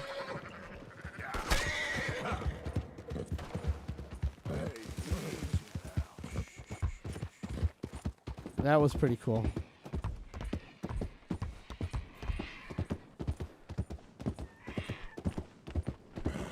I kept trying to pull my gun and it wouldn't pull it out, and then when I went to pull it out, I wanted to jump on the horse. It's like, what the fuck? I got to get better at the controls of this.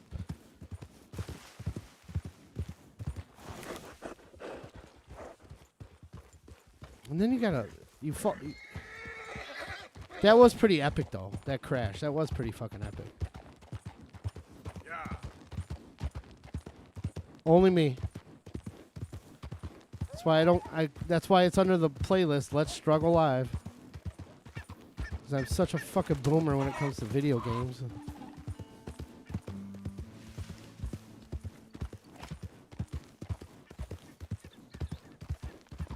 They're called breasts, mama. Carrie.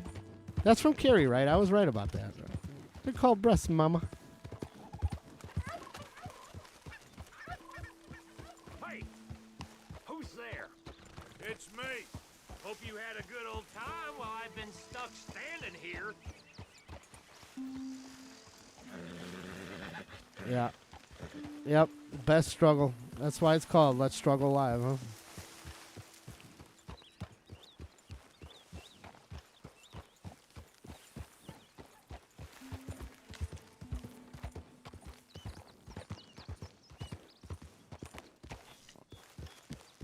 Horse shit overlook.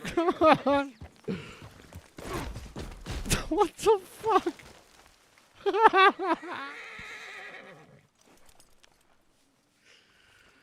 Oh my god, I just want to play this game and just see what kind of trouble. Oh, that horse is taking a dump. It didn't have to. This game didn't have to be that realistic. Like, did we really have to see a horse take a dump? I think it's funny, but oh my god, what's next?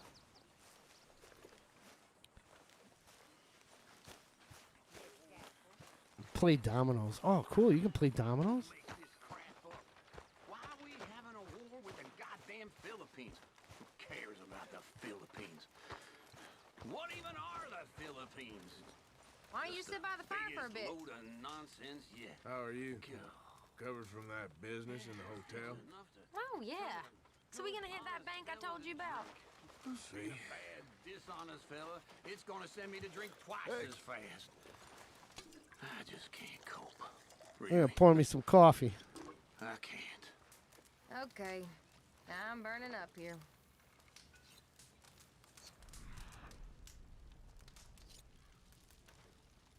What the fuck? Drink the goddamn coffee, you loser. I know it. I just think I'm gonna play this game to fucking fuck around, you know. I'm never gonna be any good at this game. There's just too much going on for my fingers, my fat fingers. This guy wants to take us hunting. We want to go to this LS. Of course, you can't see it on my thing, but you don't need to see it. Run. Put that away and run. Or don't run. Oh, there's a rainbow. Cool. That broad there is dead.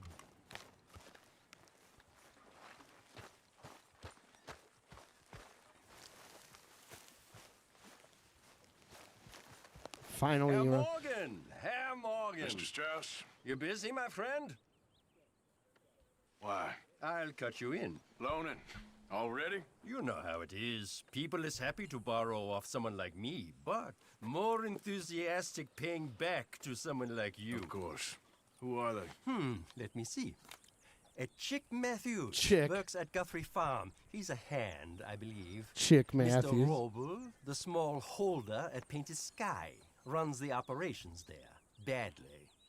Miss Lily Millet is a ranch maid up at Emerald Ranch. And here was me believing Dutch's bluster about us helping folk. It's legal work, Mr. Morgan. Debtors belong in prison. We are doing them a favor. I'll make sure they see it in them terms. Put the debts in the deed box and try not to kill them. It's very bad for business. I just miss him so much. Okay. Of course you do. Goes without saying. What am I gonna do? You're gonna suffer. I suffer for my...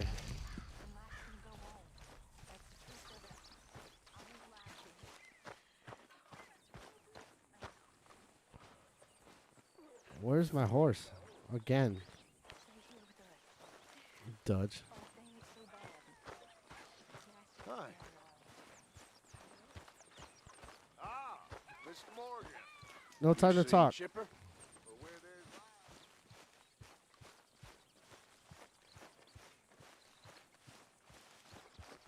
See, I don't get it. He just all of a sudden starts running. Let's go, boy.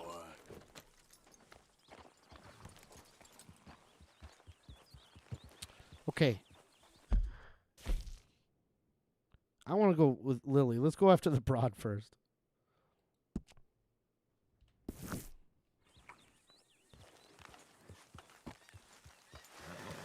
I love how you can just fall off your horse like a dumbass.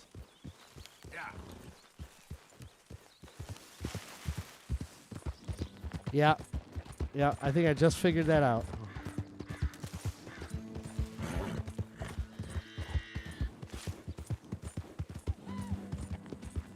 Good boy.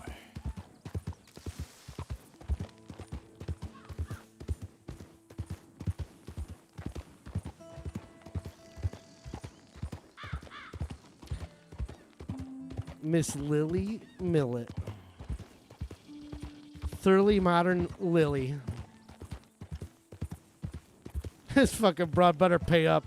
We're gonna have to lay the smackdown on this. I think you should just be wandering around here, friend. Shut up, you Irish fool.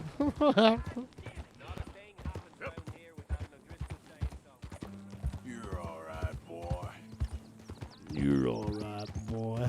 There, boy.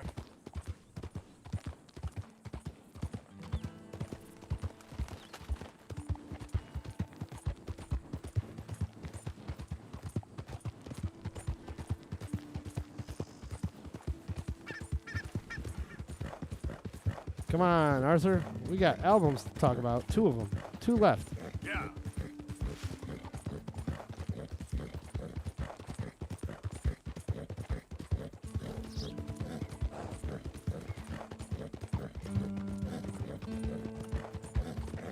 Look out!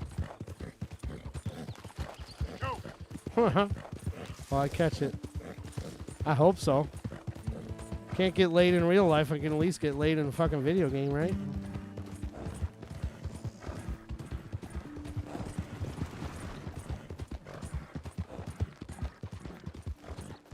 Where is this woman in fucking... She's on the East Coast? What the hell?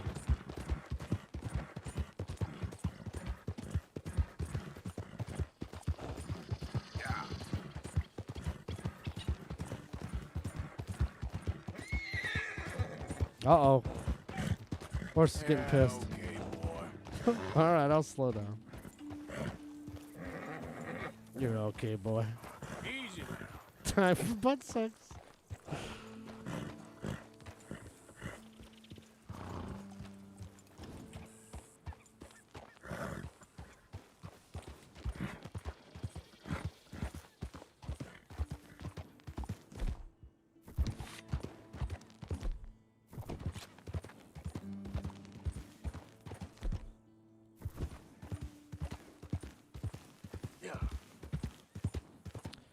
All right.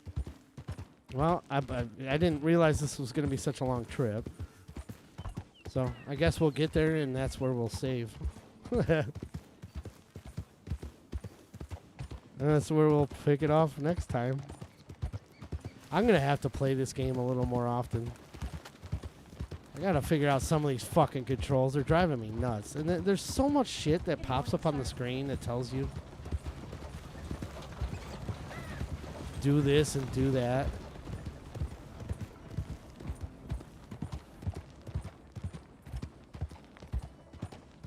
That thing got a Hemi? Yep. I got a bounty in New Hanover.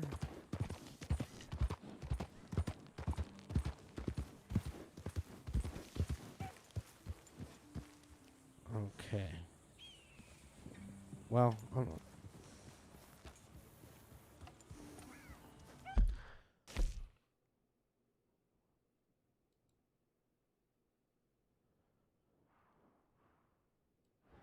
Where the hell am I?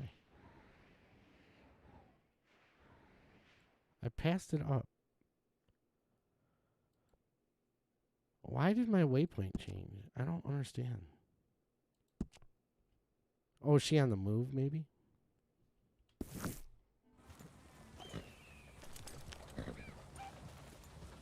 No, this is riveting. Yep.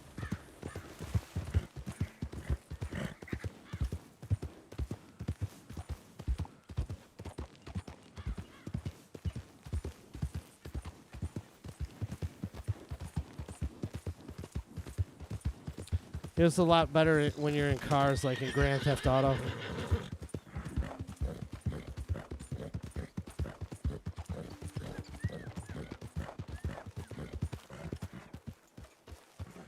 You're okay, boy.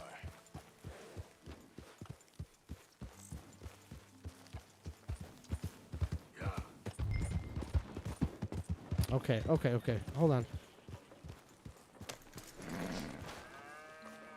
All right, we reached this ranch where Lily is. We gotta find her, but that's where we're gonna pause. Oh yeah, just put that anywhere there, horse. So gross. Aw. Okay, so that's where we're gonna save and pick up next time outside this Emerald City or whatever the fuck this place is called. All right, let's finish this off. Man, that 4 hours flew by. I still got. All right. Okay. I guess I'll go ahead and reveal the one that you can't figure out. On the top left, very far next to Dave Mustaine, is none other than Don Dokken. Don Dokken. He looks like Bruce Valanche. Oh, fucking Bruce Valanche. Oh shit. Yeah, I bet he could still fucking sing though, Don. Yeah, and Neil Young, or not Neil Young, Vince Neil's fucking gut is gigantic. Final smoke of the night. Here we go. So, you're probably thinking, well, he put an epic prog rock album on the number 3. We left off in Snow. Well, let's do it again. Number 2 is Marillion, Misplaced Childhood by Marillion, 1985. This is similar to Spock's Beard. I just took a flyer on this album too. I was looking for some more prog rock to listen to, and as soon as I put this in, I was hooked, and I listened to it front beginning to end. And I've never listened to it any other way. And you can't listen to it any other way. There's no reason to pick out a track on this one, and I'll explain why in a second. This album is basically 2 giant songs. Side A, there's a side A and a side B, as they used to be known as, or sides of tapes, I guess. When CDs came around, you had to put in another disc. But it's 2 giant songs. So there's the side A song and then there's the side B song. It's a concept album, but it's like there's no like story throughout. It's basically more of a musically concept album. there are themes throughout, like lost loves or sudden success and acceptance, and then lost childhood, like growing up too fast or whatever. I don't know. The dude wrote this album, the lyrics to this album, while he was on a 10-hour acid trip, which I thought was pretty impressive. He wrote this album in 10 hours on acid. I mean, that's pretty fucking cool. There's an there's some very like depressing parts to this album, but then the way it ends, I mean, there's some upbeat stuff too. So it's not all gloom and doom. And it just goes to show you prog rock can make a good pop album. There is a single on this album or two, but they tie into each other. Like I said, it's just one giant fucking song on each side. There's poetry in this, like just acid induced poetry, beatnik open mic night on the poetry. There's great lyrical imagery, and as far as the instrumentation goes, the bass is phenomenal in this album. The bassist is fucking great, and I've gone and looked at some of his other projects and listened to his bass. He's fucking great. Let's see, the drums aren't over the top, but they're like, it's very subtle, complex shit going on the drums. It perfectly blends into the music, so it's not like on top, like front and center. It just perfectly blends. They're not over the top, and they never sound out of place. They sound like they're perfectly written. That's another reason why I like the drums in here. Yeah, so let's go through it. I got a lot of notes on this one. The first side, it starts off with a normal song that flows into the single on the album called Kaylee. As you can see, it says includes the hit song Kaylee. I couldn't find a better picture for the album cover of this that looked as good quality as that one does. So, yeah, somebody just put includes the hit single Kaylee on it. But anyways, Kaylee's a great tune. It's a perfect pop tune. 80s pop tune, and it's the single, and it's probably the band's biggest hit. It is the band's biggest hit. I don't think anybody's even heard of this band. Then that leads right into connects right into a song called Lavender, which is Lavender's an old Irish folk tune. This guy was like super Irish, I guess.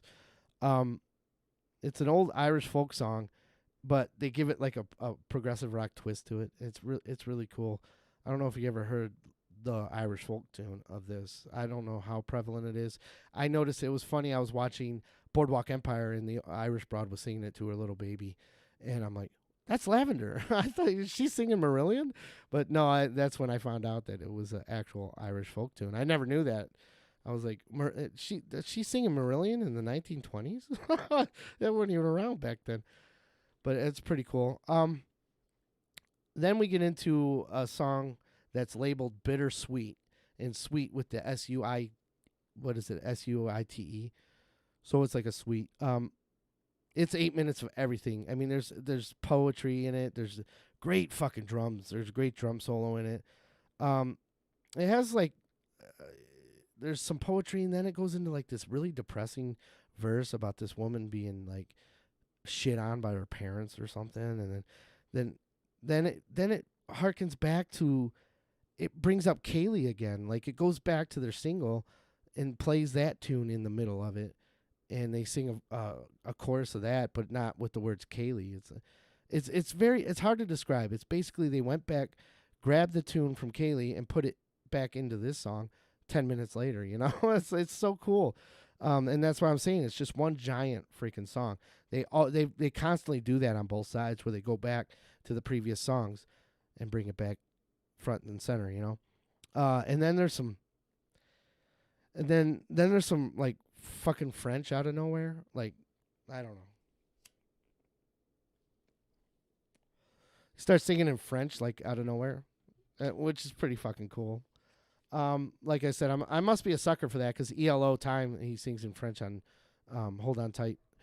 So it must be something with the French, the accent or whatever, how they sing in French.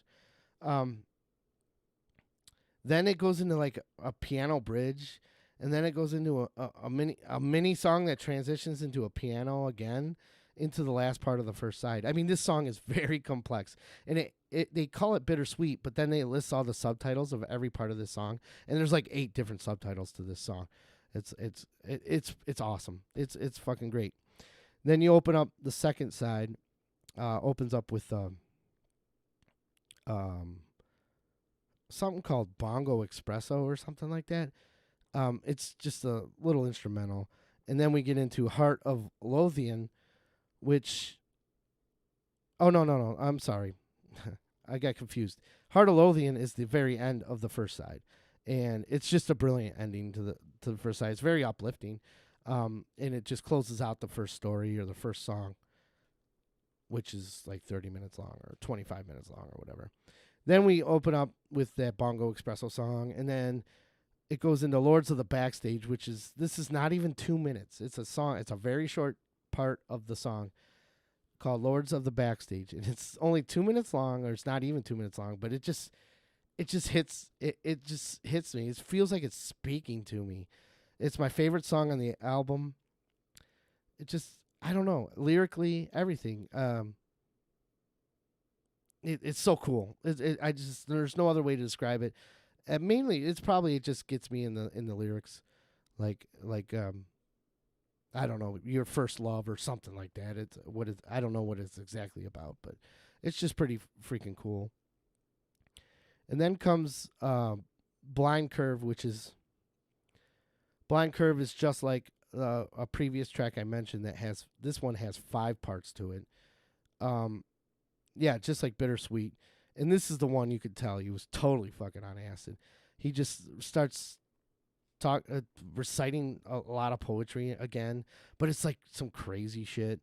And it's just total prog art rock kind of shit. And it's 5 parts, and this is a song where the bass really stands out. If you listen to Blind Curve off of this album, Misplaced Childhood, I recommend just listening to the bass, and you'll know what I'm talking about. The bass is freaking cool, but it's not like front and center. You gotta dig deep and listen to it, and you'll find it, and you'll be like, man, there's some complex shit going on here.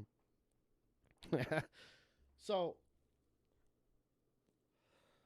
then the second side of this album comes towards the end. There's two songs at the very end, and it's almost like they wanted these to be singles as well, but they still tie into the overall theme. There's a song called Childhood's End, which it's kind of like a pop tune. Both these are, and White Feather. So there's Childhood's End and White Feather. It ends with like two pop tunes, but they're very uplifting. White Feather, it's like about not surrendering and about like, I lost my childhood, but I'm ready to move on and take on the whole fucking world. These 2 songs just wrap up the album perfectly in a bow. And like I said, lyrically, there's a lot of stuff going on. Mainly, a lot of the subject matter is dark and deep, and it's about just like the shit you go through becoming an adult, and then before you know it, you are an adult, and the world's just shitting all over you, and you're longing for those old days, your childhood days, and it's something everybody can fucking relate to. It doesn't everything, like I said, doesn't have to be about dragons and sorcerers and shit. You can have like some deep themes and stuff, and I just love this song. And I'm getting rid of this hat, by the way.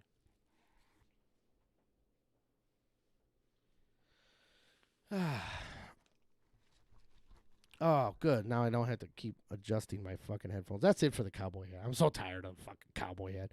But like I was saying, it's just one of those rare gems that I happen to find. And this one you can find on iTunes, I believe. Marillion's actually a decent. They actually performed well in Europe and Britain and stuff like that. They're British, obviously, but yeah. So it's not like they're a bunch of nobodies. But this album's freaking great. So. And it's not that long. It's not. It flies by too. I'll listen to this. It's probably at most 40 minutes. It's not that long of an album. I know the way I described it, it sounds like it's it's a slog to get through, but it's not. It's very good. It's very short. If you got an attention span of 40 minutes for an album, listen to it. It's fucking great. And just keep in mind, like, what they were doing. They were making 2 giant songs. I think they would have made just 1 giant song, but back then you need 2 sides to the record. I'm assuming in 1985. So, all right, that brings us down to the winner. The winner on the top 10. This will probably take you by surprise, if you know me and you know my musical taste. I mean, for crying out loud, I'm wearing a Motley Crue T-shirt. I lit that half the albums on this thing were all concept albums. Half of them were prog rock albums. So this one might take you a little by surprise, and it took me by surprise. Totally took me by surprise. I'm gonna set this up before I bring it up. This is a side project for somebody. Well, fuck it. Let's just bring it up. Why not? Oh, but hey, Danzig or Sigourney or Danzig or Sigourney. Hello, Axl Rose. He's fucking huge now. Oh my god. Oh god. I'm one to talk, aren't I? Number 1, Angels and Airwaves. We Don't Need to Whisper. It's number 1, 2006. I fucking love this album. This is my favorite. It's probably my favorite album of all time. And go figure. You would think my favorite album would be a Dokken album or a fucking Kiss album, as much as I listen to Kiss and stuff like that. But no, as far as complete albums go, and this one is probably my favorite album, just in albums in general, without the caveat of being a complete album. That took me by surprise. This is just one of my favorite fucking albums. Now, the reason why this surprised me is I could not stand Blink-182 when I was when I was in high school. I thought they were fucking terrible. Like, I didn't really care for Blink-182 at all. And this is Tom DeLonge. That's his name, I believe. This is his side project. I haven't really done much research into Angels and Airways, but this is like after Blink-182 broke up. I don't know the whole history, so forgive me. But he decided to record this album, and that's fucking it. I could not believe it. So me being like not a big fan of, I've warmed up to Blink-182 since then, but you got to understand. I mean, in when I was in high school, we made fun of Blink-182 all the time. Like we would sing like "What's My Age Again" in a high pitched voice. Like it was like the weirdest thing. Like we didn't care for it at all, me and my buddies. So we didn't really listen to that shit. I mean, we were more about jamming out the Kiss and fucking Skid Row and shit like that, you know, or Donald Duck having sex. I gotta tell you that story sometime. Not now. I don't have time to tell you that story, but Donald Duck. Oh well, let's go into it. In high school we used to make these tapes and record our voices and stuff. And I made one of Donald Duck having sex with somebody, and oh my god, it was probably one of our high school teachers or something. It was the funniest fucking thing. And I didn't like speed up my voice to sound like Donald Duck. Like I actually did a Donald Duck impersonation. So, and it was like, God, it was funny as fuck. But anyways, let's get back to it. Yeah. So knowing me and knowing my taste in high school, of course, I didn't listen to this till I don't know, 5 years ago or so. So, you know, it was a long time in the making, and my music tastes have changed over the years, like anybody's would. This album's fucking awesome. Yeah, like I said, it took me by surprise, because if you ever end up telling me, if you went back to my high school self and said your favorite album be recorded by this dude from Blink-182, I would have said, get the fuck out of here with that shit. Get out of here. Give me some fucking give me some Zap, man. Give me some Led fucking Zeppelin, you know, shit like that. But yeah, so this album is it's probably my favorite album of all time. I don't know. There's a lot to be said of when you listen to an album or listen to music in general or a song. Sometimes, like, you could be feeling down and out, and you put on an album and for the first time, and it just speaks to you. And that's what I think happened with this one. I'm not going to go into anything like that, but like just going through struggling emotionally, or not just, you know, not with fucking women or anything like that, or maybe whatever, you know, it just I think at the time I was struggling, and I put this on, and it just like spoke to me. It's like one of those albums that just hits you you listen to right at I'm a long way. long story short, it speaks to you and it hits you at the right moment at the right time, kind of thing. If that's understandable. I know I'm a little drunk and I'm rambling on a little bit, but yeah. So yeah, like I could find myself in a funk for whatever reason, and I put this album on, and I was like, man, this every song's talking to me. It's talking to me. It's not talking to anybody else. It's just talking to me. That's how I feel with this album, or how I felt when I listened to it. I always did like, after high school and stuff. I always kind of liked Blink 182 slower songs, or I like to call them slower songs. For example, I think it's "Stay Together" for the Kids. I really like that song. I didn't like it in high school, but I really liked it, when I went back and heard it, and throughout the years after that. So in this one is I don't want to say this album is like that, but you could tell. And then there's something about Tom DeLonge's voice that I just love. And I've talked about this to other people. Like, there's something about that fucking dude's voice that just, I love it. I love it. I love the way he sings. I love his, I don't know. I just love that dude's voice. And it's like, and he's not like the greatest of singers or anything. He's not like technically great, but there's something, I don't know what it is about that voice that I'm hooked when I hear it, especially in Angels and Airwaves stuff. And I like their other albums too. Actually, I think I was dabbling with the idea of putting their second album, I Empire, or One Empire, or I Empire, I think it is, on here as well. That shows you how much I like this band. I could have put 2 of their albums on this thing, but I did not. I should have, but it didn't really take me by surprise because I already listened to this one. So that's why I didn't qualify. But if I did a top 10 of my favorite albums, I think both these would be in my top 10. This one would be my favorite, but the other one's very fucking close behind. And it's not just Cult of the New, because I've been listening to this album for 4 or 5 years now. So it's fucking great. This has like hints of like Jimmy Eat World, what they did with Clarity.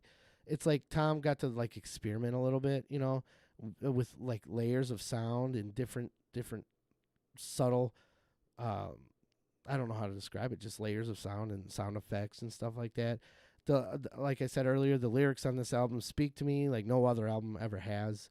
Tom has said in the past this was like an art project, and it shows. It probably could explain some of the very mild progressive elements to this album. Like, he's not like a prog guy by any stretch of the imagination, but he does have little hints of some kind of prog stuff going on, like I said, but it's very mild. And coming from somebody who from what I read on Wikipedia, he didn't really know, he learned how to play all these instruments before he recorded this album. Like, so he was, he was probably used to playing 1 or 2 chords, and then he comes up with this just phenomenal layered fucking instruments, shit like that. This is their debut album, and it goes back to what I've said earlier about most bands like releasing their best material within the first few years of their existence. I should do a top 10 list of bands that release great albums late in their careers. Oof. I wonder if I could get 10. No, I don't think I can. But yeah, so yeah, it's a very emotional album. It has the underlying theme though. I seem to think it's a pretty good message. He describes it as like something good coming out of destruction, or at least this is what Wikipedia says. So like the world has to burn, but then something good comes out of it, or you can apply that to your life. You break up with a girlfriend or something, and then but something comes good out of it, like you meet someone else or whatever. It's not just a Blink 182 imitation, because if it was, it's far fucking from it. Because if it was, I wouldn't fucking listen to it. So okay, let's go into the final set of tracks for the night. The first track, Valkyrie Missile, it's got this like cinematic organ to it. It's letting you know right away that this is not a Blink 182 album. That's basically, I think, what the purpose of that, and letting you know that this is going to be a different adventure you're going on. You're not just going to be hearing, what's my age again, So, 2, Distraction. Now, God. what can you say about this? Don't bore us, just give us the chorus. You know, it starts. I think this opens with the chorus. I'll be your distraction. You know, I love the theme of this song. It's got like it talks about like all this destruction going on and stuff, but in the end, I'll be there for you. You know, so it's like going back to that theme where like shit happens, but you know we're gonna make it through kind of thing going on. Yeah, so that's distraction. Let's get on to do it for me now. That's got a great opening beat on the synthesizer. I love. It's like a lover's theme. It culminates in like this song culminates in like my favorite vocals or ending vocals. My favorite vocals on the album when he's like, "Hold on to me." He keeps singing "Hold on to me" at the end of it. I just love it. It's so chilling. It hits me right in the feels, you know. It gets me down in the cockles of my fucking heart, you know. I just realized, I just thought about it. We just watched a horse shit in a video game. Like drop huge loads of shit in a video game. So, welcome to Red Dead Redemption, I guess. So the thought just popped in my brain. Did I just watch a horse shit on a fucking video game? Oh shit. But yeah, those ending leagues, hold on to me, and he repeats it. He's like, hold on to me. I told you I'm not gonna sing, but you gotta check it out. The War is the next track I want to talk about. It's got like heavy guitars to it, which is really cool. It's a great rock tune. That's all that's all you need to say about it. Apparently I read that it's about the Iraq War. I like to believe when I heard it and I didn't read on Wikipedia, and this is the problem with researching music and art, because you should be able to, music is so subjective. You should be able to interpret however way you want to interpret it. In fact, there's a band out there that just writes off the wall lyrics because they want you to interpret how you feel when you listen to the song. They want you to interpret what it's about, you to do the legwork. They don't want to spell it out to you. That band is Hum. Is this Hum? But I kind of wish I didn't read the Wikipedia thing on this, because this song really, really, it gets to me. I thought this song, when I read it was about the Iraq War, I was like, oh, that sucks. Yeah, no, it's not Taylor Swift. She'll be on the next one. Top 10 shittiest albums. I'm fucking. But I back to my Clifford. I'm fucking with you. I like to believe it's. But when I first heard it and when I listened to it until just the other day when I looked it up, I like to believe it's like about a relationship like gone sour or something. You know, it's like an important lesson.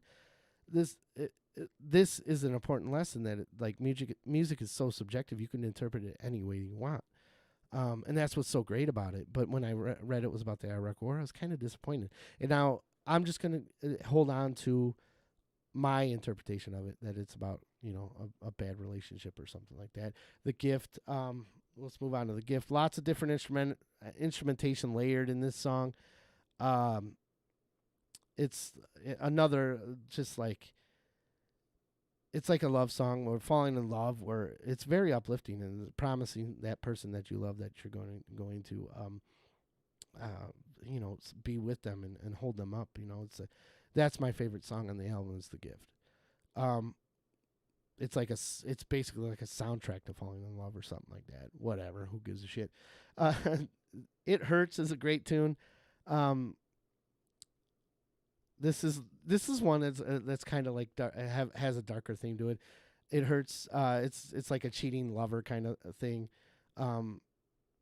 It's almost like a great breakup song. So there's some good love songs and there's a good breakup song. I think the chorus is "Your best friend is not your girlfriend." That's fucking phenomenal. And then of course I gotta mention the mention "Start the Machine," which I believe is the last song on the album. I'm just mentioning this because he takes one of those toy pianos that you have when you're a fucking kid, and he's playing the toy piano. It's like ding, ding, ding, ding. I don't know if you remember those toy pianos that you can't tune or anything, but it works. He makes it work. Overall, this album basically hits me where I want it to hit me. It gives me. It's got such a wide range of emotions it stirs up in me, and I'll listen to this album over and over and over again. Sometimes I'll listen to it 5-6 times in a row, 7-8 times in a row. I've done it before. I just can't get enough of it. And then I listen finally, and I didn't want to spoil Angels and Airwaves, so I decided not to listen to any of their other albums. But then somebody told me to listen to the second album, and I did, and I fell in love with that album too. So if I had to do top 10 albums, like I said earlier, both these would be on it. But this one is better. I have to go with this one's better because it's the original. That's the only reason. That's the only reason I would say this is better because it's the original. They've gone through some shitty stuff from what I've heard, album wise. Like I'm afraid to even listen to them, so I don't. But they just released an album last year, and actually, I like it. I like it a lot. The first half isn't as good as the second half. I believe in that album. So it's not a front to back album or a back to front, however you wipe your butthole. So it's not one of those. It's not a front to back, but it's got some good stuff on it. It does have some good stuff on it. And like I said, it's this album stirs up so many emotions, from sadness to hopefulness to depression to fucking just everything. And I love it. And I love it. And I listen to it over and over again. And you should too. It's easy to find. It's on iTunes. I recommend it to everybody. So, wow. That was a lot of talking tonight. I got to remind myself not to do 10 lists. We need to do top 7s. Maybe that should be the Spicy Burritos niche. The niche market. We'll do top 7s. Or top 666s. Top 6. And then it's all about Kiss. I'm going to do a top 6 Kiss songs. No, I wouldn't put you through that torture. Kiss gets a bad rap, though, I tell you. Kiss does get a bad rap. They got a lot of good old rock tunes. Good old-fashioned drugs, sex, and rock and roll. We'll get back into that eventually. I was thinking, like, maybe I should do some other ratings where I just pick random albums and listen to them and rate them. I would have to come up with a rating system and all that shit, so I don't know. Maybe that's something I'll work on in the future. But, yeah, in the future, top 10 lists are brutal. My throat's going to be feeling it tomorrow. I've talked a lot in this episode. We didn't get much gameplay going on, but that's all right because I don't know how to play this game. I just, like, my fat sausage fingers can't control the fucking keyboard. Like, I just don't know. I'm like, fucking falling off my horse, getting kicked in the head by a horse. It was fun, though. From what I've played, it was fun. Most of the time, it's just riding around on a fucking horse, though. So I hope it gets better. And they should have. I'm going to have to do some research. Maybe there is some fast travel. I'm just not finding it. So. But you got my top 10 complete surprising albums. And you got to. Yeah, you can't do a nip factor on the albums. That's the problem. Like, I'd have to come up with. I'm just not, like, I'm not a musician by any means, so I can't, like, say, oh, well, the guitars do this and then that, you know. So, nip factor. Well, on Hooray for Boobies, you can do a nip factor, right? And maybe next time we talk about music, we'll get some more, we'll play some more famous rock star or old lady game. That's my favorite game of all time. That's better than Red Dead. I could sit there and look at old ladies all the time, or famous rock stars. If I would have to guess, like, if you knew nothing, I would guess Steven Tyler, Dokken, Robert Smith, and Axl Rose were all women. Like, literally old ladies. If I knew nothing about these people. Oh, and Ozzy, too. He looks like an old broad, too. Oh, man. Wow. One last cough for the road. I got to slow down. Jesus Christ, look at the size of my pants. All right, we've hit the 4-hour mark. That means it's midnight. That means the good old Spicy Burrito is tired and needs to wrap up in a soft shell tortilla and snuggle up with something, I don't know, spicy. Anyways, check out those albums. Be sure to check, just give them a try. You don't have to listen to them front and back, but check out some of those. I highly recommend it, and you won't be disappointed. And if you are, post it in the comments after this video gets posted to YouTube. So, without further ado, I want to thank you all for putting up with me for 4 hours of just musical greatness and a little bit of a cowboy game. I want to thank you all for watching. Tune in next week. We'll get back to what are we playing next week? Oh, we're back into L.A. Noir. So I'll see you all next time. Thanks for watching again. Peace out.